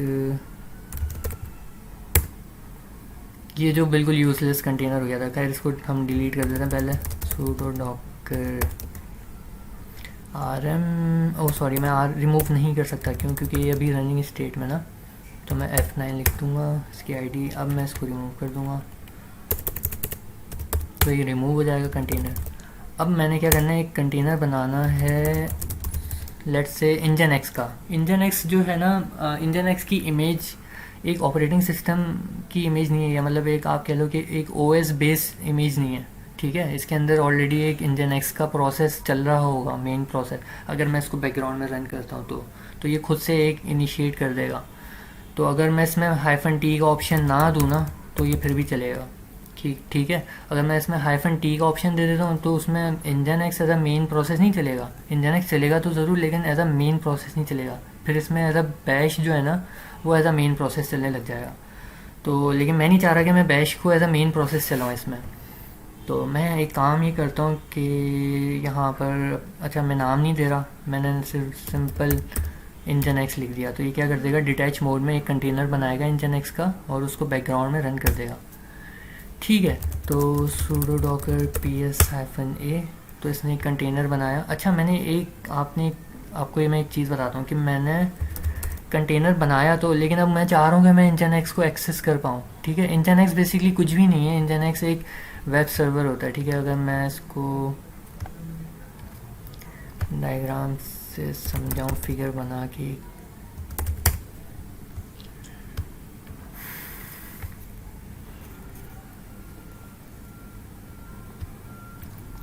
तो बेसिकली सीन ये हो रहा है कि यहाँ पर मेरी होस्ट मशीन है। ठीक है, ये मेरा होस्ट है और इसके ऊपर हम कंटेनर्स बनाते हैं। ठीक है, ये मेरा हो सकता है, यहाँ पे मेरा इंजन एक्स का कंटेनर चल रहा हो, इसको मैं लिख देता हूँ NG, मतलब इंजन एक्स। ठीक है, यहाँ पर हो सकता है कि मेरा एक डेबियन का कंटेनर रन हो रहा हो, डेब लिख देता हूँ यहाँ पे। ठीक है, और हो सकता है और भी बहुत सारे कंटेनर्स आप मैं बस एक सिनेरियो बना रहा हूँ यहाँ पे। ठीक है, कि यहाँ पर मेरा उबंटू का कंटेनर रन हो रहा है, UB लिख देता हूँ फॉर श्योर। अच्छा, अब बाहर से दुनिया जब इन कंटेनर्स की सर्विसेज को एक्सेस करना चाह रही है, या मैं अगर इस कंटेनर की सर्विसेज को एक्सेस करना चाह रहा हूँ, तो वो काम मैं कैसे करूँगा? क्योंकि जो अगर मैं इंजन एक्स जो है ना, वो वेब सर्वर है जो आपकी वेबसाइट के कंटेंट को सर्व करवाता है एफिशिएंट वे में। ठीक है, और लोड बैलेंसिंग वगैरह और इन चीज़ों के लिए हम एक वेब सर्वर का यूज़ करते हैं। तो इंजन एक्स जो है वो एक वेब सर्वर ही है। ठीक है, आप अगर वेब सर्वर यूज़ नहीं करोगे तो कोई मतलब अगर आप नोड जेएस को यूज़ करोगे तो नोड जेएस भी एक वेब सर्वर ही है, लेकिन वो उस तरीके से वेबसाइट को सर्व नहीं कर पाएगा जिस तरीके से इंजन एक्स या अपाचे वगैरह या बाकी वेब सर्वर्स कर रहे होते हैं, IIS। तो खैर ये सारे वेब सर्वर्स हैं। तो अब इंजन एक्स रन होता है बाय डिफ़ॉल्ट पोर्ट 80 के ऊपर। अब अगर मैं अपने होस्ट मशीन के ऊपर जाकर लिखूँ लोकल होस्ट और पोर्ट 80, अच्छा वैसे अगर आप लोकल होस्ट लिखते हो तो by default port 80 he run हो रहा होता है। वैसे अगर मैं कोलन डाल के पोर्ट 80 भी लिख दूँ तो भी बात एक ही है। ठीक है, तो अगर मैं लोकल होस्ट लिखता हूँ और इस इंजन एक्स की सर्विस को एक्सेस करना चाहूँगा तो क्या ये मुझे आउटपुट देगी? ट्राई कर लेते हैं ज़रा। मैंने लिखा लोकल होस्ट, ठीक है, और मैंने यहाँ पर लिख दिया 80। तो ये मुझे, आप देखो कि मुझे इंजन एक्स की सर्विस में एक्सेस नहीं कर पा रहा, तो मेरा कंटेनर बनाने का कुछ फ़ायदा ही नहीं हुआ। ठीक है, वो क्यों नहीं हुआ? क्योंकि मैं सर्विस को एक्सेस ही नहीं कर पा रहा। अब मैं एक काम ही करता हूँ कि मुझे अगर इसकी सर्विस को एक्सेस करना है तो मैं इस कंटेनर की IP को यूज़ कर लूँ। क्योंकि मैंने अभी जब ये लोकल होस्ट लिखा है ना, तो लोकल होस्ट का मतलब ये है कि आप इस IP के ऊपर हिट कर रहे हो, जो कि आपकी लोकल मशीन की एक IP है। ठीक है, मतलब इस IP के ऊपर। तो हमने अभी लोकल मशीन की IP के पोर्ट 80 के ऊपर रिक्वेस्ट करी है। मतलब यहाँ पर लेट सपोज ये पोर्ट 80 है लोकल मशीन का, और यहाँ पर पोर्ट 80 है इंजन एक्स के कंटेनर का। हमने जो अभी लोकल होस्ट की रिक्वेस्ट करी है वो यहाँ पर करी है। अब यहाँ पर होस्ट मशीन के ऊपर कोई भी इंजन एक्स रन नहीं हो रहा। हमें क्या करना है कि हम एक काम ही कर लेते हैं कि पहले डायरेक्ट इस पोर्ट 80 के ऊपर कंटेनर के रिक्वेस्ट करके देखते हैं कि क्या हमें आउटपुट मिल रहा है या नहीं। तो जिस तरीके से मैंने लोकल होस्ट की IP लिखी थी 127, या लोकल होस्ट जब भी आप लिख देते हो तो वो नेम रेजोल्यूशन कर लेता है 127.0.0.1 ही मतलब होता है लोकल होस्ट का। तो मैंने इसके ऊपर अभी रिक्वेस्ट करी थी। तो अगर मुझे इंजन एक्स की सर्विस को एक्सेस करना है तो मैं क्या करूँगा, इस कंटेनर की मुझे IP पता होनी चाहिए। ठीक है, तो कंटेनर की IP कैसे पता लगा सकते हो आप? इंस्पेक्ट की कमांड से। अगर कंटेनर की कोई भी इंफॉर्मेशन चाहिए तो आप सिंपल sudo docker inspect और उस कंटेनर का नाम या ID आप दे दो। तो मैंने इसकी ID दे दी। अब आप देखो कि यहाँ पर ये मुझे इसकी IP एड्रेस बता रहा है कि ये IP एड्रेस है इस कंटेनर का, और आपको हर चीज़ बता देगा कि ये कौन से नेटवर्क में रन हो रहा है, उसका गेटवे क्या है, और हर चीज़, मतलब जो चीज़ें इस कंटेनर से रिलेटेड है, इसके वॉल्यूम्स क्या हैं, इसके अंदर कौन सी इमेज है, इसका एंट्री पॉइंट क्या है, ये इसके अंदर एनवायरनमेंट वेरिएबल्स कौन कौन से हैं। तो ये हर चीज़ मुझे इन्फॉर्मेशन ला कर दे देगा इंस्पेक्ट की कमांड अगर मैं इसके ऊपर रन करता हूँ तो। ठीक है, अब हम एक काम ये करते हैं कि ये जो मैंने आईपी निकाली है इस कंटेनर की, मैंने आईपी इंस्पेक्ट की कमांड से मैंने देख लिया कि इस कंटेनर की आईपी है 172.17.0.2। अब अगर मैं लोकल होस्ट की जगह इस आईपी को रिप्लेस कर दूं, ठीक है, अब देखो आपके मुझे इंजन की सर्विस मैं एक्सेस कर पा रहा हूँ। वो कैसे कर पा रहा हूँ, मैंने इंजन की कंटेनर की आईपी के थ्रू उसको एक्सेस कर रहा हूँ डायरेक्टली, मैं लोकल मशीन के साथ नहीं कर रहा। अब मसला ये है कि हमारा जो इंटरनेट है ये इंटरनेट है, ठीक है। अब आपकी एप्लीकेशंस जो रन हो रही हैं वो इन कंटेनर्स के अंदर रन हो रही हैं। आप कंटेनर्स की आईपी नहीं दोगे अपने क्लाइंट को या अपने यूज़र को कि मेरी ये सर्विस रन हो रही है या मेरी ये वेबसाइट या मेरी एप्लीकेशन रन हो रही है। आप इस कंटेनर की आईपी ले लो, उसके ऊपर ये पोर्ट लगाओ और उसके थ्रू आप इंटरनेट को दे रहे हो, तो आप ये काम नहीं कर सकते। और अच्छा ये वाला काम जो हुआ ना, अच्छा अभी जो हमने इंटरनेट की सर्विस को एक्सेस करा है वो एक प्राइवेट आईपी के थ्रू करा है, ठीक है। लेकिन ये जो इंटरनेट या क्लाइंट्स वगैरह को अगर किसी बाहर की दुनिया को आप ये इंटरनेट की सर्विस देना चाह रहे हो तो आपको एक पब्लिक आईपी ख़रीदनी होगी, पब्लिक आईपी, और उसको होस्ट करवाना होगा। या तो आप पोर्ट्स के साथ पोर्ट भी बताओगे अपना, पोर्ट नहीं भी बताओ तो भी मतलब आप ये सब काम कर सकते हो। तो खैर आपको ये काम करना पड़ेगा और इंटरनेट के थ्रू आपको इस तरीके से आप सर्विस दोगे। लेकिन ये तरीका कोई भी फॉलो नहीं करता भाई, ये बहुत आप कह लो कि बिल्कुल आप मतलब यूज़लेस तरीका है कि, ठीक है। हमें क्या करना है कि हम होस्ट मशीन की एक पब्लिक आईपी अपने यूज़र को देंगे, अपने क्लाइंट को देंगे, और उसको कोई पोर्ट वोर्ट नहीं बताएंगे हम। ये सब चीज़ें हम कॉन्फ़िगर कर लेते हैं खुद से, ठीक है। तो वो उस आईपी के ऊपर, अच्छा आईपी भी नहीं बताते हम, ठीक है। हमारे पास एक डीएनएस होता है, कोई नाम होता है, वो इस आईपी के अंदर रिजॉल्व हो जाता है, ये फ़लानी कोई आईपी होगी डॉट डॉट डॉट समथिंग। उस डीएनएस के थ्रू वो इस होस्ट मशीन को पिंग करेगा, ठीक है। अब लेट सपोज मैंने लिख दिया xyz.com, सही है, मेरी वेबसाइट थी xyz, उसको क्लाइंट ने मेरा हिट करा। अब वो रिक्वेस्ट जो है ना वो मेरी होस्ट मशीन के ऊपर आई है। अब होस्ट मशीन से उस क्लाइंट को मेरा वेब सर्वर कैसे रिस्पॉन्स करेगा, क्योंकि मैंने तो होस्ट मशीन को रिक्वेस्ट करी है। आपको मेरी अगर बात समझ नहीं आया तो बता देना, ठीक है। मैंने अभी रिक्वेस्ट करी अपनी होस्ट मशीन को, तो होस्ट मशीन के ऊपर मेरा इंजन एक्स रन नहीं हो रहा कि होस्ट मशीन से ना मेरा कोई इंजन एक्स का प्रोसेस इसको अपने मेरे क्लाइंट को रिस्पॉन्स भी कर लेगा फ़ौरन और मेरी वेबसाइट सर्व कर लेगा इस तरीके से यहाँ पर, क्योंकि मेरा कोई वही नहीं है, मतलब इंजन एक्स मेरा वेब सर्वर यहाँ पे होस्ट के ऊपर रन ही नहीं हो रहा, मेरा तो कंटेनर के अंदर रन हो रहा है ना। तो जैसे ही पोर्ट 80 के ऊपर कोई भी रिक्वेस्ट आती है इंटरनेट के थ्रू या बाहर से कहीं से भी आती है, ठीक है, इवन अगर आपके लोकल होस्ट से भी रिक्वेस्ट आती है तो वो रिक्वेस्ट मेरी इस कंटेनर के ऊपर मैप हो जाए कि मतलब मेरे पास किसी क्लाइंट की रिक्वेस्ट आई, किसी ने इंटरनेट से एक्सेस करना चाहा मेरी वेबसाइट को। अब मेरी वेबसाइट जो है वो इंजन एक्स सर्व करेगा, लेकिन मेरे इंजन एक्स जो है वो होस्ट के ऊपर नहीं है, तो होस्ट के ऊपर होस्ट मेरा रिस्पॉन्स नहीं कर सकता। तो हमने क्या करना है कि इस रिक्वेस्ट को इस कंटेनर के साथ मैप करवाना है, पोर्ट मैप करवाना है या पोर्ट फॉरवर्डिंग करवानी है, आप कुछ भी कह लो इसको, ठीक है। तो हम ये काम कैसे करते हैं, अभी फ़िलहाल हमने कोई भी पोर्ट मैपिंग नहीं करती, हमने डायरेक्ट इस कंटेनर की आईपी के थ्रू इस इंजन एक्स की सर्विस को एक्सेस करा था यहाँ पर जो है, ठीक है। अब हम क्या काम करते हैं कि हम लोकल होस्ट के थ्रू या बाहर से कहीं से भी इंटरनेट के थ्रू इस इंजन एक्स की सर्विस को आपको अगर एक्सेस करना है तो वो आप कैसे करोगे। तो लोकल होस्ट के ऊपर कोई सी भी रिक्वेस्ट आएगी, चाहे वो बाहर से हो या आप खुद अपनी लोकल मशीन से आप लोकल होस्ट लिख के जो है आप रिक्वेस्ट कर रहे हो, तो वो रिक्वेस्ट इस कंटेनर के ऊपर मैप होनी चाहिए, जो हमने अभी नहीं करा काम। तो अब मैं एक काम ये करता हूँ कि एक और इंजन एक्स का कंटेनर बनाता हूँ, ठीक है। यहाँ पर ये ऑलरेडी रन हो रहा था, अब मैं एक और कंटेनर बना रहा हूँ, लेकिन इस बार अच्छा मैं सेम कमांड रन कर दूंगा, क्योंकि मैंने लास्ट टाइम भी नेम नहीं दिया था, इस बार भी मैं नेम नहीं दे रहा, तो वो खुद से कोई यूनिक सा नेम दे देगा। लेकिन मैं इस बार साथ में पोर्ट मैपिंग भी करूँगा।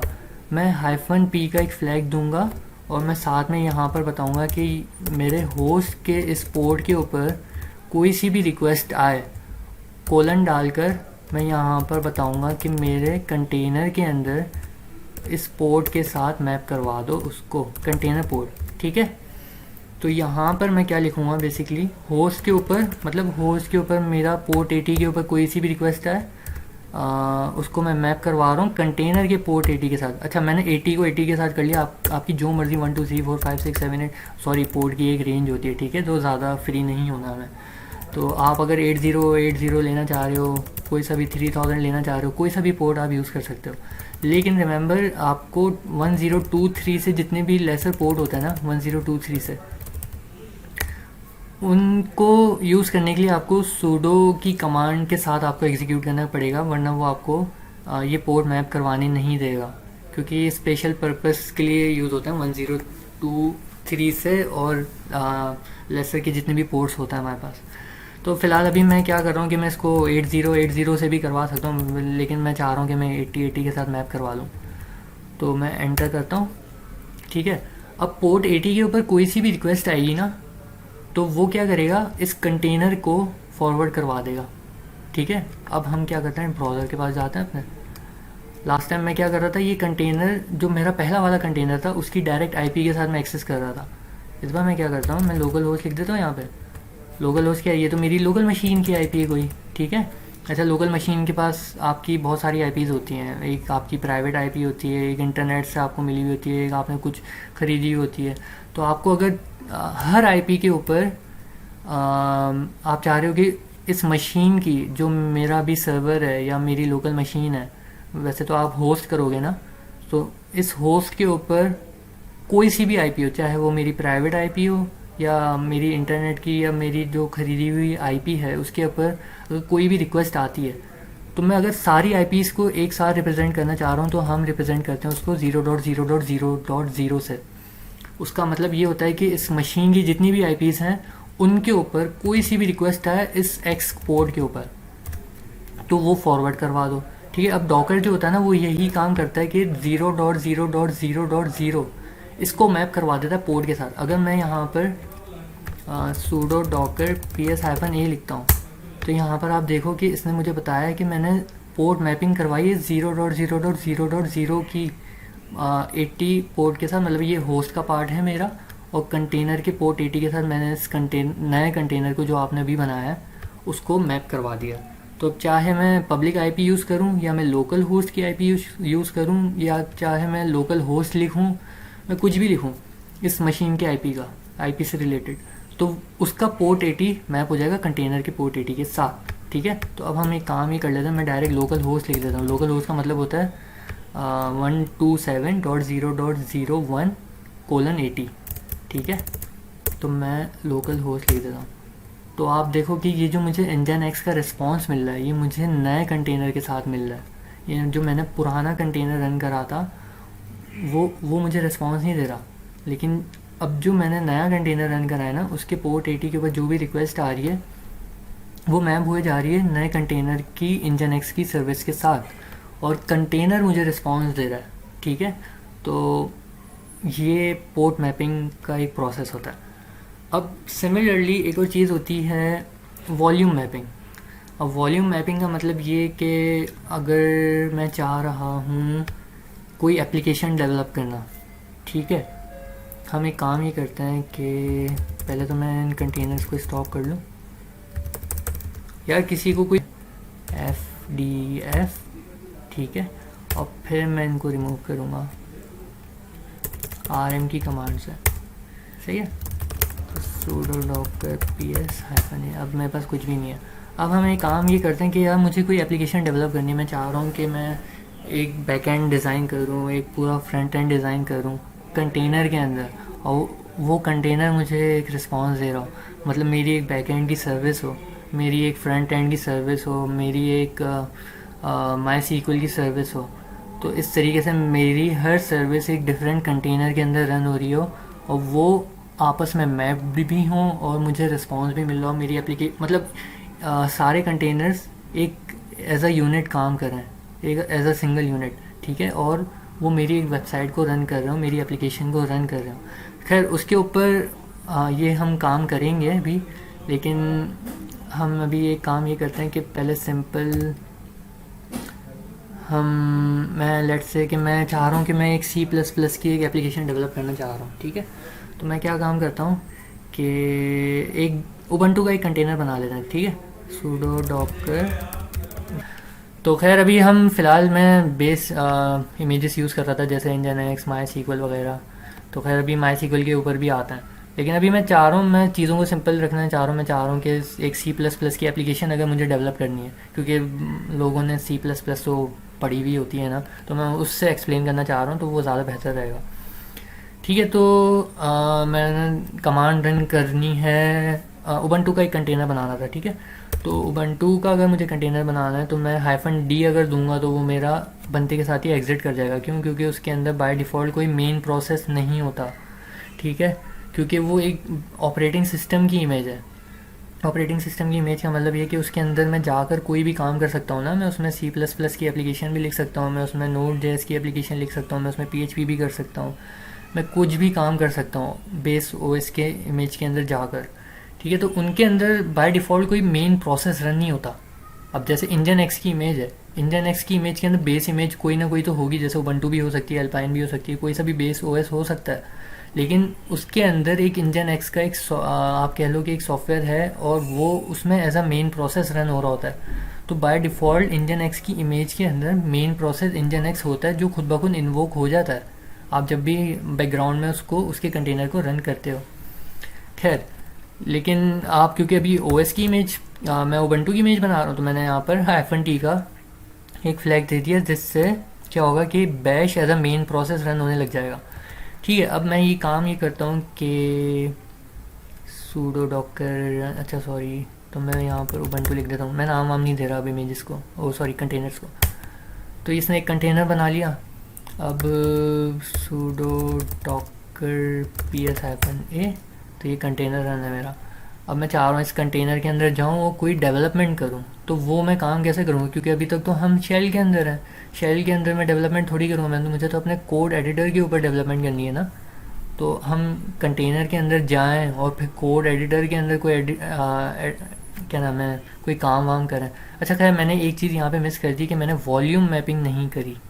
मुझे मेरा पर्पस ही यही था कि मैं आप लोगों को वॉल्यूम मैपिंग बताऊँ। खैर, वॉल्यूम मैपिंग का बेसिकली मतलब ये है, मैं अगेन पेंट के ऊपर जाऊँगा और अगेन बताऊँगा यहाँ पर।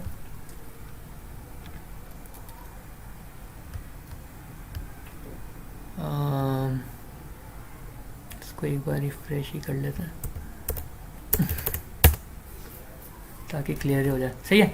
अच्छा, अब वॉल्यूम मैपिंग का मतलब ये है कि एक तो आपके पास मेमोरी होगी, होस्ट ऑपरेटिंग सिस्टम के पास कुछ मेमोरी एलोकेटेड होती है, ठीक है, और उसी होस्ट ओएस से ना कुछ मेमोरी आपका लेता है कंटेनर।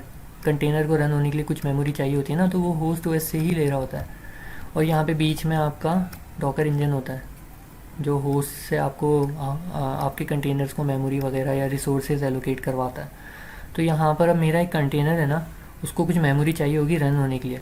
अब वो मेमोरी इसको मिल गई, सही है, लेकिन जैसे ही वो कंटेनर मैं डिस्ट्रॉय कर देता हूँ या किल कर देता हूँ, तो इसकी जो मेमोरी होती है ना, वो बिल्कुल लॉस्ट हो जाती है, वो किसी काम की नहीं रहती। वो अगेन आप समझ लो कि होस्ट को दोबारा से मिल जाती है, होस्ट उसको कहीं और यूज़ कर सकता है, ठीक है। तो आप अगर अपने कंटेनर्स को स्टॉप कर लो या किल कर लो, स्टॉप तो खैर नहीं, स्टॉप से रह जाएगी मेमोरी, लेकिन अगर आप किल कर देते हो अपने क्या नाम है कंटेनर्स को, तो क्या होगा कि आपकी जो ये जो कंटेनर्स के अंदर बेसिकली मेमोरी होती है ना, ये परसिस्टेंट नहीं होती, ठीक है। परसिस्टेंट का मतलब कि ये परमानेंट नहीं होती। अगर आपने इसको कंटेनर को लेट से किल कर दिया या स्टॉप कर दिया ना, तो वो आपकी जो इसको समझ लो कि आप ये MySQL का डेटाबेस है, अगर कंटेनर स्टॉप होता है या कुछ भी होता है ना, तो आपका जो डेटाबेस था ना, वो पूरा डेटाबेस उड़ जाएगा, ठीक है, क्योंकि इसकी मेमोरी जो होती है वो परसिस्टेंट नहीं होती। परसिस्टेंट का मतलब ये है कि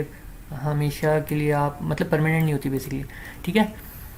तो हमें क्या करना है कि इसको परसिस्टेंट बनाना है, इसकी मेमोरी के अंदर कुछ भी काम हो ना तो होस्ट के अंदर भी हम एक थोड़ी सी मेमोरी लेंगे यहाँ की, सही है। और इन जैसे हमने पोर्ट मैपिंग की थी ना, वैसे ही हम वॉल्यूम्स को मैप करवा देंगे कि कंटेनर का कुछ फाइल सिस्टम का हिस्सा, कोई डायरेक्टरीज, कोई फोल्डर्स, उनको हम मैप करवा देंगे होस्ट के कुछ डायरेक्टरीज और फोल्डर्स के साथ। उससे उसका फ़ायदा ये होगा कि होस्ट के अंदर या कंटेनर के अंदर मैंने फ़र्ज़ करें आप कि मैंने कोई फ़ाइल बनाई ABC के नाम से, .txt के नाम से, ठीक है। जैसे ही मैं यहाँ फ़ाइल बनाऊँगा वैसे ही यहाँ भी फ़ाइल बन जाएगी, क्योंकि दोनों सेम मेमोरी होंगी है, ये दोनों सेम मेमोरी होंगी, मतलब शेयर्ड कंटेनर की मेमोरी और होस्ट की मेमोरी शेयर्ड मेमोरी हो जाएगी, ठीक है। तो ये फ़ायदा होता है वॉल्यूम मैपिंग का। तो अब अगर मेरा कंटेनर किल हो जाए या कुछ भी हो जाए, ठीक है, तो लेकिन ये मेमोरी जो थी वो क्योंकि शेयर्ड मेमोरी थी तो यहाँ पर ये मेमोरी सेव रहेगी। अब मेरा जो डेटाबेस था वो, उसका जो डेटा था वो परसिस्टेंट है, मतलब वो रहेगा मेरे पास। अगर मेरा कंटेनर किल भी हो जाता है या उसमें कोई भी एरर वगैरह आ जाता है तो, ठीक है। तो अब हमें क्या करना है, वॉल्यूम मैप करना है। तो वॉल्यूम मैप करने के लिए कहाँ गया मेरा, सॉरी मैं यही था ना। तो वॉल्यूम मैप करने के लिए हम लोग क्या करते हैं कि हम -v का एक फ्लैग यूज़ करते हैं। और यहाँ पर हम पहले तो मैं होस्ट का पाथ दूंगा, जैसे हम पोर्ट देते थे ना, कि यहाँ पर मैं बताऊंगा कि होस्ट के कौन से फाइल्स, कौन से फोल्डर्स ऐसे हैं जिनको मैं मैप करवाना चाह रहा हूँ कंटेनर्स के फाइल्स और फोल्डर्स के साथ, ठीक है। तो यहाँ पे होस्ट के फाइल्स और फोल्डर्स का पाथ आ जाएगा, और यहाँ पर जो है वो कंटेनर के अंदर जो आपके फाइल सिस्टम होगा, कंटेनर का फाइल सिस्टम, उसके कौन से फाइल और फोल्डर्स के साथ आपको इसके साथ मैप करवाना है। तो यहाँ पर वो वाला पाथ आ जाएगा कंटेनर्स का।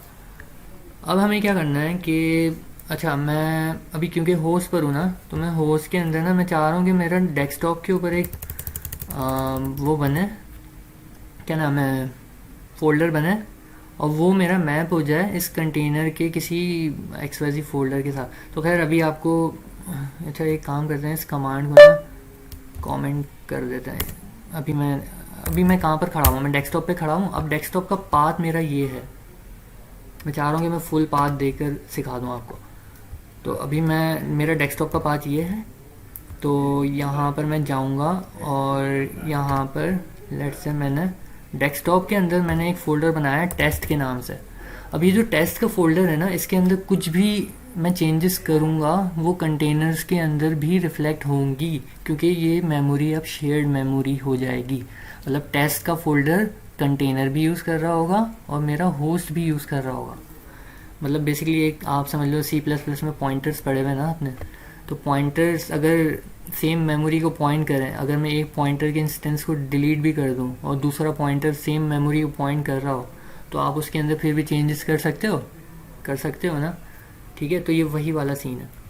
तो अब हम क्या करते हैं, यहाँ पर कंटेनर का पाथ दे देते हैं। मैंने बोला कि यार कंटेनर के अंदर ना जैसी स्लैश की डायरेक्टरी हो ना, स्लैश की डायरेक्टरी में अगर कोई ऑलरेडी एग्जिस्टिंग फोल्डर एग्जिस्ट नहीं करता ना, तो अगर मैंने यहाँ पर लेट से ABC लिख दिया, अब ABC उबंटू के अंदर डायरेक्ट बाय डिफ़ॉल्ट स्लैश के अंदर एग्जिस्ट नहीं करता, तो ये खुद से बना लेगा और उसको मतलब इस उबंटू के लिए ना, मतलब ये वाला जो मैंने कंटेनर बनाया उसका ABC और टेस्ट दोनों इक्वल हो जाएंगे एक तरीके से, ठीक है। कि आप ABC के अंदर कुछ भी लिखते हैं उसका इम्पैक्ट जो है वो टेस्ट के ऊपर हमेशा पड़ रहा होगा। अब अगर आप होस्ट के अंदर टेस्ट के अंदर कोई भी फाइल्स फोल्डर डेवलपमेंट करते हैं अपना टेक्स्ट एडिटर खोल कर, तो वो सारी चेंजेस फाइल्स वगैरह जो है ना वो यहाँ पर शो हो रही होंगी हमें। इसका मैं भी आपको प्रूफ देता हूँ, ठीक है। तो मैंने एक नया कंटेनर बनाया जिसके अंदर मैंने वॉल्यूम मैपिंग कर दिया। ओ सॉरी, इसने कमांड एग्जीक्यूट नहीं करी क्योंकि मैंने इसको कमेंट करा हुआ था, ठीक है। तो अब मैं इसको एग्जीक्यूट करूँगा तो आप इसने देखो एक नया कंटेनर बना लिया। सॉरी मैं क्लियर करके दिखा देता हूँ, ठीक है। तो ये मेरे पास 7 सेकंड पहले एक कंटेनर बना है जो वॉल्यूम मैपिंग हुई हुई है जिसकी। अब आप अगर देखो तो डेस्कटॉप के अंदर मेरे पास एक टेस्ट नाम का एक फ़ोल्डर बन गया, ठीक है।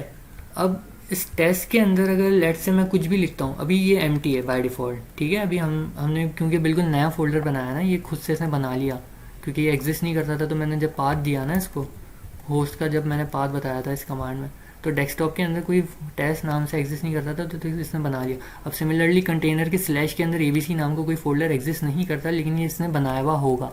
अब हम क्या करते हैं कि इस कंटेनर के अंदर चलता है। इस कंटेनर के अंदर जाने के लिए अगेन exec की कमांड में यूज़ करूँगा, -it में लिखूँगा, जिससे मैं ये बता रहा हूँ कि मैं इंटरेक्ट करना चाह रहा हूँ कंटेनर्स के साथ अपने।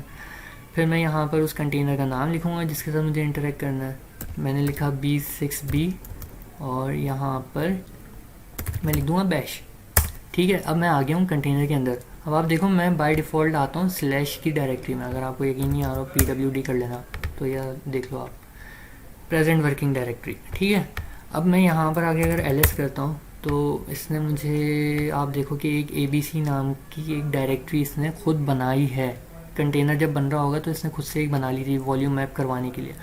अब लेट से अगर मैं आपको मैं अभी दिखा रहा हूँ कि मैं अभी कंटेनर के अंदर हूँ और मेरे होस्ट मशीन के अंदर टेस्ट फोल्डर की ये स्टेट है, अभी इसमें कुछ भी नहीं है। अभी हम एक काम करते हैं, कंटेनर के अंदर खड़े हुए ना हम abc के अंदर चलते हैं ज़रा, ठीक है। हम आ गए abc के अंदर।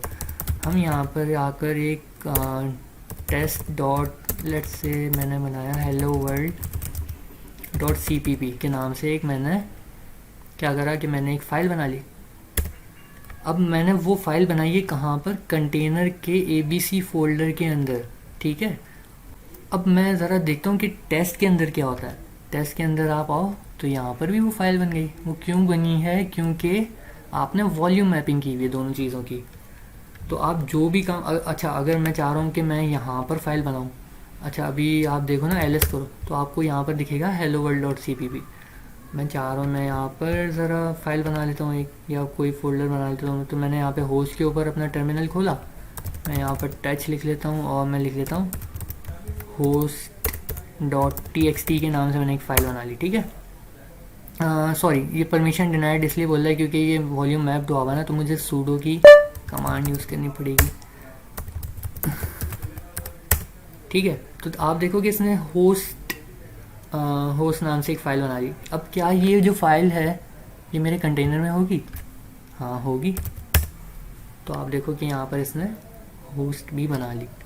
तो ये वॉल्यूम मैपिंग का कॉन्सेप्ट होता है कि आप वॉल्यूम्स को कैसे मैप करवाते हैं।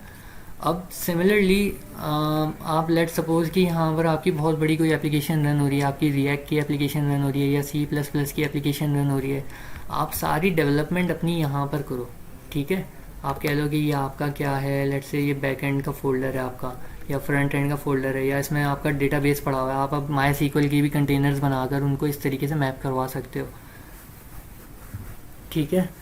तो ये वॉल्यूम मैपिंग होती है। हम एक काम ये करते हैं, हमने वॉल्यूम मैपिंग भी कर ली। अब एक सेकेंड, मैं एक काम ये कर लेता हूँ कि पहले मैं स्लाइड्स देख लूँ कि मैं कहाँ पर स्टैंड कर रहा हूँ अभी। अच्छा, मैंने इंस्पेक्ट भी बता दिया, मैंने वॉल्यूम मैप भी बता दिया। इंस्पेक्ट आईपी कैसे आप देखते हैं, कैसे काम करते हैं आईपी इसके साथ। अच्छा, ये मैंने वही चीज़ें बताई हैं कि होस्ट मशीन के आईपी, ये हर चीज़ हमने डिस्कस कर लिया, ठीक है। कैसे मैपिंग करते हैं। अच्छा, एक कमांड होती है अटैच की। तो अभी जब हमने nginx के कंटेनर्स बनाया था, अटैच कमांड बेसिकली यूज़ होती है फॉर लॉग्स, मतलब अगर आपको लॉग्स वगैरह देखने हो। तो लेट्स से अगर मैं यहाँ पर एक कंटेनर बना लूँ, पहले मैं एग्ज़िट कर लेता हूँ यहाँ से, sudo docker ps -a, ठीक है। तो यहाँ पर अभी nginx का कोई कंटेनर रन नहीं हो रहा, ये मैंने ubuntu के कंटेनर बनाए हैं। तो मैं चाह रहा हूँ मैं एक सर्विस कंटेनर बना लूँ।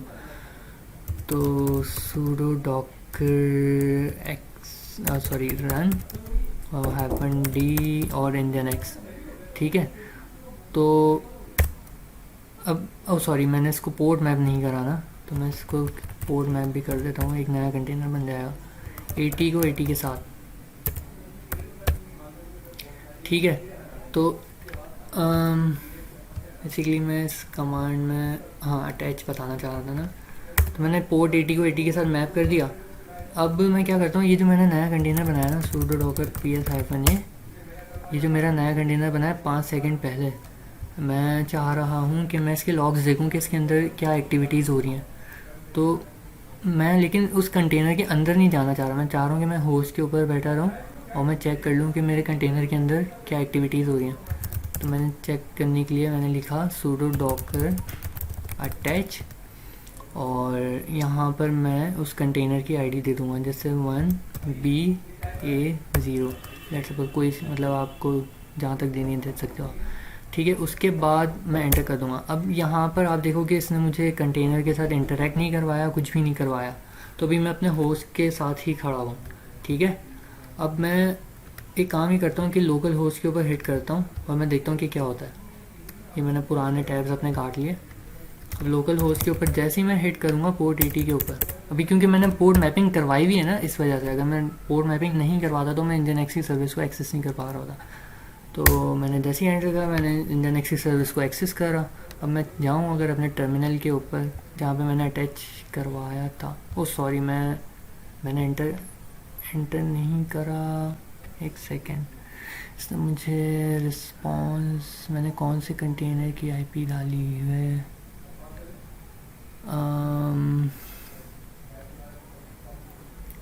एक सेकेंड, इसको मैं अगेन अगर हिट करूँ यहाँ पर, हाँ ठीक है। तो मैंने असल में वैसे इसको पहले उसमें लोकल होस्ट के ऊपर भी आना चाहिए था, लेकिन इसने नहीं दिया। खैर सेकंड टाइम इसने दे दिया सिर्फ लोकल होस्ट हिट करने पे, पहली टाइम पता नहीं क्यों नहीं दिया इसने। तो अटैच की कमांड बेसिकली आपको ये बता रही होती है कि इस कंटेनर के अंदर क्या क्या एक्टिविटीज़ हो रही हैं। तो अब जैसे ही मैंने हिट करा तो इसने मुझे बताया कि आपके पास एक रिक्वेस्ट आई है, रिक्वेस्ट आई थी और उसको ये मैंने मतलब ये काम करा है। तो आपको बेसिकली एक्टिविटीज़ पता लग रही हैं, आपको लॉग्स पता लग रहे हैं अपने कंटेनर के कि मेरे कंटेनर के अंदर अभी ये काम हो रहा है, लेकिन होस्ट मशीन के अंदर रह कर, ठीक है। तो आपने अटैच कर लिया एक कंटेनर के साथ और आपको हर चीज़ पता लग रही है। तो अटैच की कमांड से बेसिकली हम ये काम कर रहे होते हैं। अब हम एक काम ये कर लेते हैं कि हम यहाँ तक आ गए। तो अटैच की कमांड ये काम करती है, स्लीप वगैरह मैंने ये हर चीज़ बता दी आपको, पुल कैसे करना है। और सर्च की कमांड बेसिकली ये करती है कि अगर आप सर्च के बाद कुछ भी लिखेंगे तो उबंटू रिलेटेड या कुछ भी आप सर्च करना चाह रहे हैं डॉकर हब पे, उससे रिलेटेड जितनी भी इमेजेस होंगी वो लिस्ट करके बता देगा। अब इमेज हम खुद की बनाते हैं कि इमेज अगर आपको खुद की बनानी हो तो वो आप कैसे बनाएंगे, ठीक है। तो इमेज अगर आपको खुद की बनानी हो तो इमेज बनाने के 3 तरीके होते हैं, ठीक है। पहला तरीका होता है आप कमिट करके बना लो, ठीक है। दूसरा तरीका ये है कि आप टार बॉल्स बना लो और अपने कंटेनर्स को एक्सपोर्ट करो और इंपोर्ट करो। तीसरा तरीका जो है वो है डॉकर फाइल्स, ठीक है। तो ये 3 तरीके होते हैं अपनी खुद की एक इमेज बनाना। तो जैसे अगर मैंने एक बेस ऑपरेटिंग सिस्टम की इमेज ली, मैंने उसमें अपने खुद के सॉफ्टवेयर्स इंस्टॉल करे, मैंने अपना खुद का एक कुछ काम करा, उसमें खुद की इंस्टॉलेशंस करी, और मेरी एप्लीकेशन मैं चाह रहा हूँ बेस ओएस की इमेज के अंदर मैं रन करूँ एज अ मेन प्रोसेस। तो हम क्या करेंगे कि ये सब काम करने के बाद अब हम अपनी स्टेट भी तो सेव करना चाहेंगे ना, तो हम इमेजेस वगैरह अपनी खुद की भी बना लेते हैं। तो हम देखते हैं कि हम अगर, अच्छा ये जो मेरी पहली वो है ना, इसके अंदर देखें आप मैंने क्या करा हुआ है कि मैंने एक कंटेनर बनाया डेबियन का, ताशिक नेम है उसका, ठीक है। और फिर मैंने क्या करा कि मैं उसके अंदर गया, मैंने उसके अंदर जाकर कुछ फाइल्स वगैरह बना ली। लेट से मैंने यहाँ पर टच की कमांड से मैंने 3 फाइल्स बनाई। अच्छा मैं इसको बड़ा कर लेता हूँ, ठीक है। तो मैंने टच की कमांड से बेसिकली 3 वो बना लिए हैं, फाइल्स बना ली हैं खुद की, test file 1, test file 2, test file 3 एक कंटेनर के अंदर जाकर, ठीक है। अब आप इन फाइल्स मैंने तो अभी सिर्फ फाइल्स बनाई है ना, आप हो सकता है आप अपने सॉफ्टवेयर्स इंस्टॉल कर लो इसके अंदर, अपनी एप्लीकेशंस डाल लो, अपने कंपाइलर्स डाल लो, अपना पूरा एक लेट्स से अपना पूरा डेटाबेस भी डाल सकते हो आप इसके अंदर। माई सीक्वल का डेटाबेस अगर आप बनाना चाह रहे हो, लेकिन माई सीक्वल का डेटाबेस हम इन इमेजेस के साथ नहीं बनाते, हम खुद डिफ़ॉल्ट इमेज से बना लेते हैं क्योंकि वो ज़्यादा बेहतर रहता है हमारे लिए। तो मैं एक एग्जांपल दे रहा हूँ कि आप कुछ भी एक्टिविटी करके अपनी एक्टिविटी को सेव करने के बाद अपनी स्टेट आपने एक मेंटेन करी, आप उसको सेव करना चाह रहे हो तो आप उससे इमेजेस बना लेते हो। तो हमने जैसे स्टार्ट के अंदर इतनी सारी इमेज की बात करी थी, तो अब इमेज बनाने के लिए पहला तरीका मैं बता रहा हूँ कि हम टार बॉल बना रहे हैं। अब टार बॉल बेसिकली एक, जैसे आप जिप फाइल बनाते हो, मैंने भी बताया विंडोज़ के अंदर, तो वैसे ही यहाँ पर डॉट टार फाइल होती है, ठीक है। तो उसके लिए कमांड क्या होती है कि सूडो डॉकर कंटेनर, आप पेरेंट कमांड दे दो और उस कंटेनर को एक्सपोर्ट करते हैं हम बेसिकली एक टार बॉल की फॉर्म के अंदर, मतलब जिप की फॉर्म के अंदर हम कंटेनर को बंद करके हम किसी को देना चाह रहे हैं।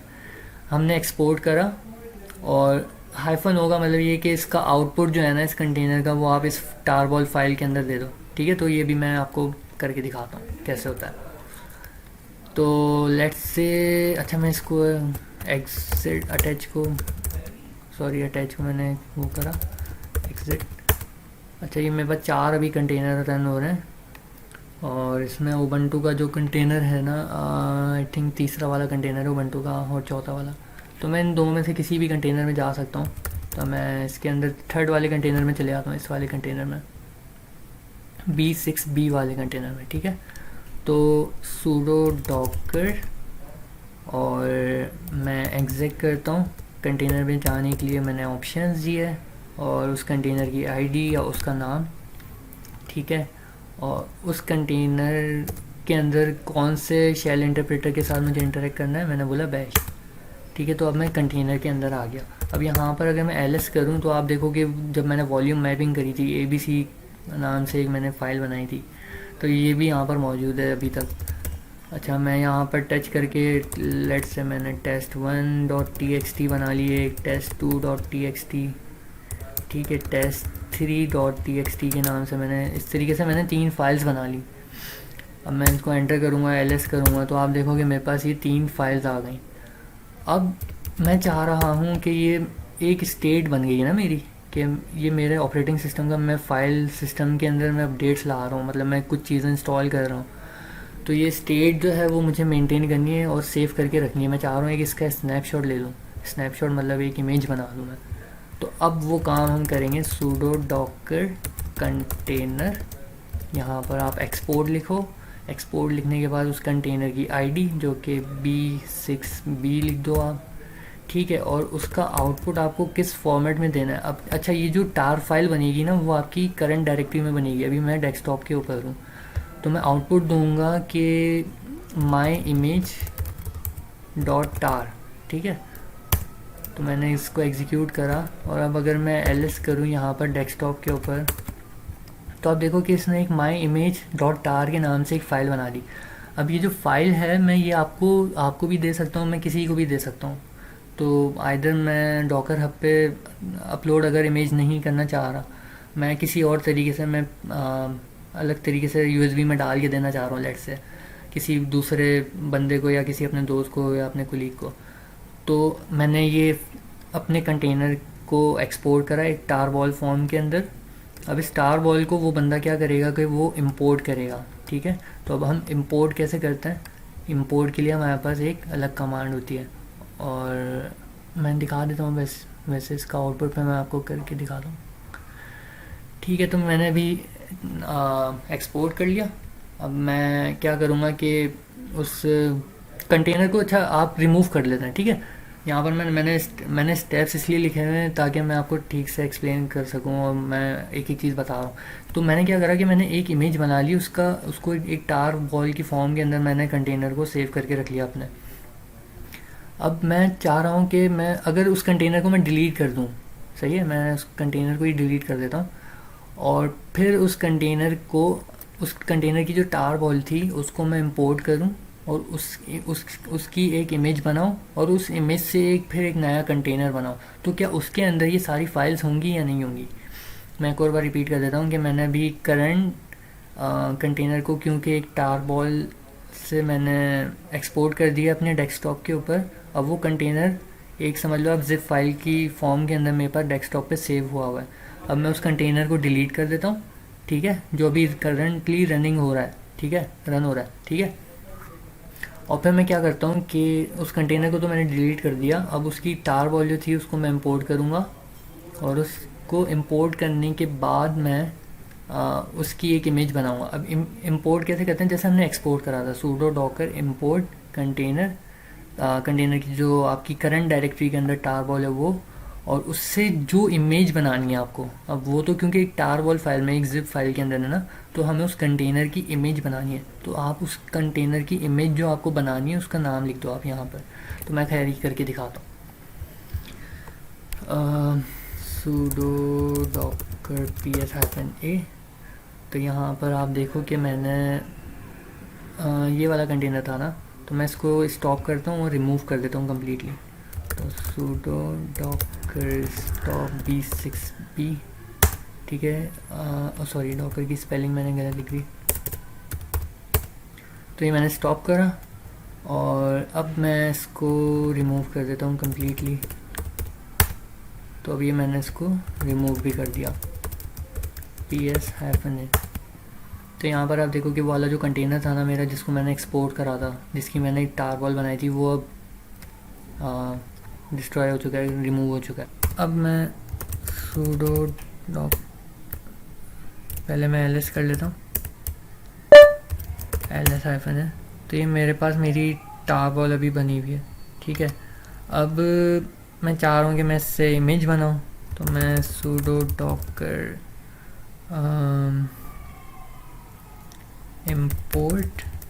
import आप यहाँ पर लिख दो my image dot tar, और यहाँ पर लिख दो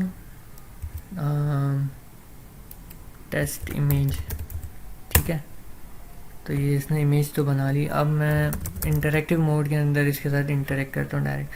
तो मैंने लिखा sudo docker run -itd, और उसके बाद इस इमेज का हैश दे देता हूँ इस बार, ठीक है। और मैं इसको भी ये बताऊँगा कि कौन से प्रोसेस के साथ मुझे इंटरेक्ट करना है। इसकी इमेज बनाएगा, सॉरी इमेज से वो कंटेनर बनाएगा और साथ में मुझे उस कंटेनर के अंदर ले जाएगा, ठीक है। तो इसने अब इस बार कंटेनर बना लिया, sudo docker ps-a। तो आप देखो इसने कंटेनर बनाया इस नाम से। अब मैं काम ही करता हूँ कि इस कंटेनर के अंदर चलता हूँ। वैसे अच्छा, मैंने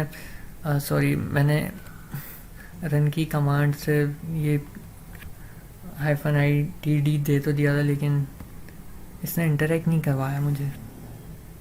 इसको इंटरेक्ट भी करवाना चाहिए था, लेकिन इसने नहीं करवाया। खैर, अब मैं अलग से चले आता हूँ, sudo docker exec -it, और कंटेनर की आईडी में ले देता हूँ यहाँ पे 372, और उसके साथ मैं बैश से इंटरेक्ट करना चाह रहा हूँ। तो अब मैं कंटेनर के अंदर आ गया हूँ। अब मैं ls करता हूँ, तो आप देखो कि यहाँ पर abc नाम की भी डायरेक्टरी पड़ी हुई है अभी तक, और test1 फाइल भी है, test2 फाइल भी है, और test3 फाइल भी है। तो टार बॉल के थ्रू मैंने एक इमेज बनाई और उस इमेज को मैंने इंपोर्ट करवाया, उस टार बॉल को पहले मैंने इंपोर्ट करवाया और उससे मैंने एक इमेज बनाई टेस्ट इमेज के नाम से, जो यहाँ पर बन गई। उसके बाद मैंने एक कंटेनर रन करा उस इमेज का, और उसके साथ इंटरेक्शन करके मैंने अगेन कंटेनर में आया, तो अगेन मुझे वही स्टेट दोबारा मिल गई। तो ये पहला।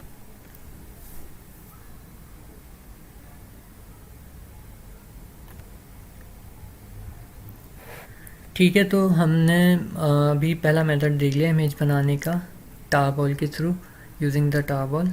अब हम लोग कमिट की कमांड से कैसे इमेज बनाते हो आप, तो वो अब मैं करके दिखाऊं तो बहुत ज़्यादा टाइम कंज्यूमिंग प्रोसेस है वो भी। तो मैं एक काम ही कर लेता हूँ कि मैं आपको प्रेजेंट कर लेता हूँ और आप लोग खुद उसको ट्राई कर लेना। अगर कोई इशू आ रहा हो तो आप लोग मुझे बता देना। तो सिंपल बेसिकली मैंने क्या करा हुआ है कि अगेन एक कंटेनर बनाया, उसके साथ मैंने इंटरेक्शन करी, उसके अंदर जाकर मैंने टच की कमांड से 3 फाइल्स बना ली, test file 1, test file 2, test file 3। तो इस तरीके से मैंने अपनी एक स्टेट बनाई, अपने फाइल सिस्टम के अंदर कोई चेंजेस करी मैंने, और अब मैं चाह रहा हूँ कि ये जो मैंने मतलब जो मेरी स्टेट एक मेंटेन हुई है उसकी मैं एक इमेज बनाऊँ अगेन। तो हमारे पास एक कमांड होती है कमिट कमांड, जिसके थ्रू हम क्या करते हैं कि अगेन इमेज बना सकते हैं एक इमेज। तो हमने लिखा sudo docker commit और कमिट के बाद आप अपने कंटेनर की आईडी देते हो जिसकी आपको इमेज बनानी है। तो आप पहले कंटेनर से एग्ज़िट करें, उसके बाद आप sudo docker कमिट और कंटेनर की आईडी और फिर उससे जो इमेज बनानी है आप उसका नाम लिख लें। तो ये कमिट की कमांड से आप क्या कर सकते हो कि आपका तरीका बहुत सिंपल हो जाता है थोड़ा। तो कमिट से आप फ़ौरन से इमेज बना सकते हैं इस तरीके से कि आपने कमिट लिखा और उसकी कंटेनर की आईडी दे दी, और जो इमेज था सॉरी इमेज का नाम जो आपको रखना था वो आपने नेम दे दिया। तो यहाँ पर आप देखो कि मैंने एक इमेज बना ली खुद की। अब आप उस इमेज से कंटेनर फर्दर बना सकते हैं। ठीक है, तो ये हो गया। अच्छा, मैंने वॉल्यूम मैपिंग ऑलरेडी एक्सप्लेन कर दिया, तो आई डोंट थिंक कि वॉल्यूम मैपिंग के ऊपर मुझे टाइम देना चाहिए। तो ये वही बातें लिखी हुई हैं अगेन। तो यहाँ पर स्लाइड के अंदर मैंने हर चीज़ बताई हुई है कि कैसे वॉल्यूम। अच्छा, वॉल्यूम्स हम जब भी कंटेनर्स बना रहे होते हैं तो बाय डिफ़ॉल्ट भी कुछ हमारे पास वॉल्यूम्स बन रहे होते हैं। तो कुछ कंटेनर्स बनाते हैं वॉल्यूम्स, कुछ कंटेनर्स नहीं बना रहे होते खुद से। डॉकर जब आप अपने होस्ट के ऊपर जिस डायरेक्टरी के अंदर इंस्टॉल करते हैं ना, तो वहाँ पर एक डायरेक्टरी होती है, वहाँ पर सारे वॉल्यूम्स स्टोर हुए हुए होते हैं आपके। तो वॉल्यूम्स को अगर आपको लिस्ट करना हो तो आप इस कमांड से वॉल्यूम लिस्ट करके लिस्ट कर सकते हैं। फिर अगेन अगर आपको कोई वॉल्यूम रिमूव करना हो तो आप रिमूव करके लिस्ट करवा लें पहले और रिमूव करवा लें, तो सारे जितने भी वॉल्यूम्स होंगे वो सब रिमूव हो जाएंगे। वॉल्यूम मैपिंग एक अलग चीज़ है और वॉल्यूम्स का एक कॉन्सेप्ट अलग है। तो यहाँ पर आप देखो कि मैंने, क्योंकि कंटेनर्स समटाइम्स जो आप अपनी बेस इमेजेस वगैरह से बना रहे होते हैं तो वो खुद से बाय डिफ़ॉल्ट कुछ वॉल्यूम बनाते हैं, अपना कुछ वॉल्यूम ऑक्यूपाई करते हैं होस्ट से। तो ये इंस्पेक्ट की कमांड जो है वो आपको वॉल्यूम इंस्पेक्ट करवा कर दे देगी, उस वॉल्यूम से रिलेटेड जो भी इंफॉर्मेशन होगी। इंस्पेक्ट जो है वो आप इमेजेस को भी कर सकते हो, कंटेनर्स को भी कर सकते हो, नेटवर्क्स को भी कर सकते हो। तो इंस्पेक्ट आप किसी भी चीज़ को कर सकते हो। तो इसने यहाँ पर मैंने इंस्पेक्ट करा हुआ है और इंस्पेक्ट करके वॉल्यूम से रिलेटेड जो भी इंफॉर्मेशन है वो सब है। अच्छा, यहाँ पर ये वही चीज़ें सारी कि अगर एग्जिस्टिंग वॉल्यूम्स, अगर एक कंटेनर ने कोई वॉल्यूम बनाया है और मैं चाह रहा हूँ कि दूसरे जो मेरे कंटेनर्स बन रहे हैं वो वही वॉल्यूम जो है ना वो यूज़ कर रहे हैं, मतलब शेयर कर रहे हैं, तो आप वो काम भी कर सकते हो। तो मैंने पहले एक वॉल्यूम को लिस्ट करा यहाँ पर, जो आप देखो कि यहाँ पर एक वॉल्यूम का हैश लिस्ट हुआ है मेरे पास। अब मैं चाह रहा हूँ कि ये जो वॉल्यूम है मैं इसी को यूज़ कर कर अपने बाकी के कंटेनर्स बनाऊँ। तो मैंने क्या करा कि सिंपल एक डॉकर रन की कमांड एग्जीक्यूट करी और माई सीक्वल का मैंने माई सीक्वल की वजह से मैंने इमेज ली थी, लेकिन उसने प्रोसेस मेरा जो एग्ज़िट कर दिया था। वो एग्ज़िट इसने इसलिए करा था क्योंकि मैंने माई सीक्वल की इमेज बनाते वक्त ना उसको एनवायरनमेंट वेरिएबल नहीं दिया। क्योंकि जब आप माई सीक्वल की इमेज बना रहे होते हो ना तो आपको एक एनवायरनमेंट वेरिएबल और उसकी वैल्यू सेट करके यहाँ पर साथ में देनी होती है। तो खैर मैंने यहाँ पर अभी डायरेक्ट ऐसी कंटेनर बनाकर दिखाया हुआ है जो एग्ज़िट हो गया है। वो एग्ज़िट क्यों हुआ है वो मैंने इसलिए क्योंकि मैंने एनवायरनमेंट वेरिएबल की वैल्यू नहीं दी थी, माई सीक्वल रूट अंडरस्कोर पासवर्ड। तो ये एक एनवायरनमेंट वेरिएबल होता है माई सीक्वल की इमेजेस बनाते वक्त। ठीक है, तो -v और फिर आपने उस वॉल्यूम का हैश दे देना है पूरा, जिसको आपको नए कंटेनर को असाइन करवाना है। तो आप इस तरीके से कर सकते हो। अच्छा, नीचे अगर कोई आपको वॉल्यूम खुद से ऐसे ही रेंडमली क्रिएट करना है तो आप इस तरीके से वॉल्यूम क्रिएट की कमांड से वॉल्यूम क्रिएट हो जाएगा। और आई थिंक इसमें कोई इतनी ज़्यादा कोई वो नहीं है, कोई इंपॉर्टेंट कमांड्स। अच्छा, पुरून की कमांड जो होती है ना वो ये काम करती है कि जो भी अनयूज्ड वॉल्यूम्स होते हैं ना, उन मतलब जो भी करंटली यूज़ नहीं हो रहे होते, किसी कंटेनर के साथ एसोसिएटेड नहीं होता है वो उनको रिमूव कर देती है। तो जब मैंने लिखा pseudo Docker prune volume prune, तो इसने क्या करा कि जितनी भी यूजलेस वॉल्यूम्स हैं उन सबको इसने डिलीट कर दिया बेसिकली। अच्छा, अब ये वॉल्यूम मैपिंग की सारी बात हो चुकी है ऑलरेडी, तो ये वही चीज़ है सारी।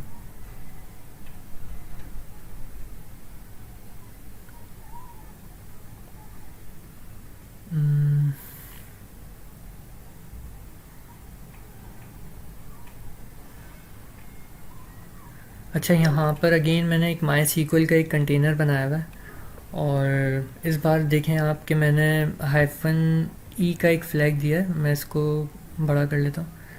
मैंने बेसिकली क्या करा है कि मैंने प्रोसेसेस को लिस्ट करा पहले, और इमेजेस लिस्ट करी मैंने अपनी, और मैंने एक कंटेनर बनाया माई सीक्वल डेटाबेस का।